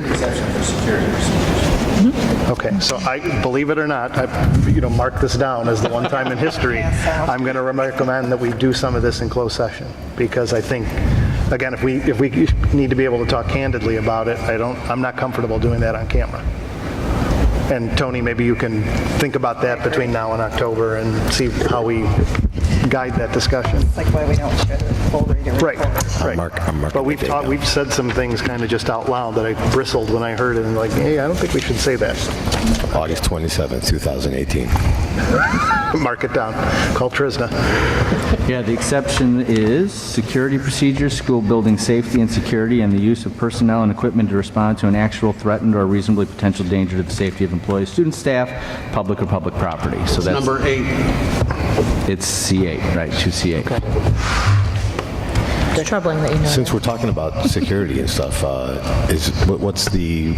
are we putting on the agenda or potential situation meetings for our SRO I committee? think you and I need to talk about that and get our ducks in a row, and then we can go back to Dr. Hines. Law on SROs? What is What's it? that? That they are now required to undergo training. That was not the law. They are now required to what? Illinois has passed a law that if you're going to be a school resource officer, it's no longer just a best practice to go through training, it's required. Right. And I think they're putting together the program, and it's supposed to be implemented, I think, by In the January. 831, your Friday memo. And they provide a training? Tony, it's right here in your 831 memo. There's the link to the law, and it's right here, and it's already, scheduled to be in the memo, so you'll be able to read it. And they provide a training? The state?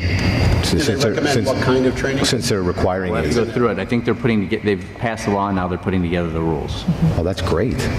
That takes half the work away. Well, that will be the legal limit. Right. Doesn't mean you can't do more. No, you can do. I'm just saying that at least we have guidelines that specific. This is what you have to do. Well, we'll see how specific they are. Since my esteemed colleague, board member over here, declared earlier that the SRO were dragging their feet and slowing down, I would like to request that they speed it up. Understood. Thank you. Well, I think Actually, Rick and I have been working on it, and we have recruited an individual who, on presentation to the board, I think will be very acceptable to round out the committee members. I want to thank Rick for the lead, and I took advantage of that and contacted the individual and had a lengthy conversation and was very, very impressed. Very, very articulate and rounded individual who I think will be a great asset to this committee. so. And Larry, to your point, I think the 10 questions that need to get answered for the SPED committee are the exact same ones that need to get answered for SRO, because at our last meeting, there were a lot of these logistical questions that need to get hammered out that have nothing to do with substance. It's all about. Yeah, and we actually, I think while sitting here, we got one of the answers. I saw your email. Yes. And About those- insurance and tort immunity. So I think we've got one of them checked off the list. And those questions I emailed you a few hours ago, so they're in your board email. So you all have them. Okay. FOIA requests, speaking of the devil, we have lots of them. We have one requesting all special needs private schools in District 64, in which we have in our database. We have another one with a writer FOIAing information about one of our principals. A similar request was made earlier this year about the assistant principal by the same gentleman. A later FOIA came in requesting specific information about a teacher or a teacher assistant within the district. We received something from NBC5 relative to any cases of discrimination claims, sexual harassment, sexual assault, and a bunch of other disturbing behaviors to see if we have anybody that's worked for us or used to work for us that was where an allegation was made. So that's gone out kind of far and wide to multiple agencies. Another request came in regarding a multi-year contract with firms for residency checks and truancy investigations, and I believe that's it for since our last meeting relative to FOIA. So since we went through this whole thing earlier tonight, is there a reason we have not been including the FOIA requests, or are they all? Oh, they are. They all are. I wanted to make sure that they've always been in the public packet in the same way that we get them. Since I got on the board, they've been there since I was. So they're posted. So they're actually posted on the Right. website now. So we're already doing Sharing them, making them public. But they're not abrogated out. No. Right. But they're there. People can see if they're interested. The request and the responses are not there. Yeah. Right. Exactly. And the numbers and everything else. Right. Since our last meeting, we had a traffic safety meeting where representatives from Park Ridge Police were there. We did not have any reps from Niles Police Department. We gave updates at all of the schools, largely about exiting and entrance procedures, opening days, opening weeks, traffic concerns that we might have, and support that we might need from the local police department to make entrance and exit safe and efficient for parents and their children. We provided a construction update. We did talk and provide an SRO update, as Park Ridge Police was certainly interested where we were relative to making a decision for the new school year. Talked about the first day of school and some of our upcoming parent nights, and that was it. Those are usually pretty quick and efficient meetings, but we think they're important to keep those lines of communication open between the schools and our local police departments.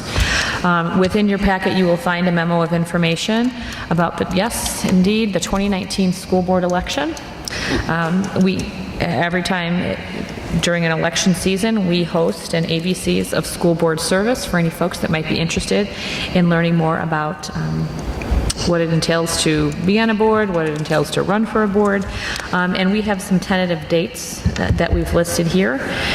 September 13th, September 26th, and October 3rd. It gives people wide lead time to come and find out and decide if they're interested in throwing their hat in the ring. We typically have a few board members that will attend, so once we establish a date, please let me know if you'd be interested in attending, because there is a question and answer component to it. And although Bernadette and I can share a lot of information about this process, I think they would rather hear from board members than us, so let me know if you're interested. October 3rd, I believe. So let me, if I can, the last time, a year and a half ago, Bob Johnson and myself were at the ABCs, and the time before that, I was at that one too. What is important for the group of people who show up for this? And it's, by the way, it's a well put on program authored by Bernadette mostly, and does a great job at it. But the long and the short of it is, I'd like the board to have the yin and the yang, if you will. I'd like to have somebody who's new on the board and somebody who's been around for a while, showing both ends of the time requirements and their experiences. And I certainly will volunteer to do this. I've got the greatest tenure. I think I could provide anybody with what it takes to have longevity on the board. And I think one of the newer fellows who has a year of experience under their belt, a little over a year now, would be a good yin and yang, if you will, to provide the alpha and the omega as to what gets done and what you need to do to prepare and what you might have redone, and give the whole story, really, is what it amounts to. If more than two of us show up, then it's got to be noticed up, right, under IOMA? If there's more than two? Are you talking about school district business? I don't think it's just really discussing business. It's a Q&A of it's a Q&A. board I'd service. have to check. But remember, it's not only three of you together, but it's also discussing district business. And so let me double check on that one. What are the dates? It's right in between. Whether or not you have to, at the end of the day, September 26th and just October post the 3rd. meeting and keep minutes. If you want to be super conservative. I mean, when the meeting is going to happen, where it's going to be. You want the public to know about it anyway, right? Okay, so You want to do all three of them, no, or just one? we're going to pick one. Okay, got it. And so what I need to know is Who's interested, first of all? right? Eastman's interested, Mark's interested, Rick's interested, I'm interested. At the Hill. So, all right, I'll pick a number. Who's closest to? And then those of you that are interested, let's start with dates that don't work on those three. You said yes to October 3? October 3. No. Okay. Teacher practices. Oh, yeah, can't miss those. Can I come and ask questions? No. Can I come as someone that's looking to learn? All right, I'm available for all three. Is everybody that's interested available for September 13th? Yes. How about September 26th? Yes. Does the board have, those that are interested in participating, do you have a preference between maybe the 26th, just to give people more notice? Yeah. Does that work for everybody? 26 that's would be interested? better, yeah. Okay, so we will begin tomorrow or the next day advertising this, and we'll go from there. Board members, I guess I could select some people, but is everybody still available for this day? Well, Tony can confirm if we're not discussing business. If many of you want to come, you can come. But just post it. I was going to say, at the end of the day, it's but you want a lot of people to come, right? So we might as well post it as a special meeting. It's going to be at Roosevelt, right? Since we have selected the When in doubt, 26th, yes, it'll be in the new Roosevelt LRC. Okay. Yeah, what time? 6:30 in the evening. We will advertise it. I'll include this in the Friday memos. We'll talk about it at upcoming board meetings. So if it can be more than two, that'll come out in your Friday memo? But we're going to notice it, so it can any of you that want to show up will show up. Even if we don't participate necessarily, we can go. Yeah. Right. Mm-hmm. Yeah. We will add that to the docket. And lastly, there are minutes of our last board policy committee meeting between Eastman, Larry, and I.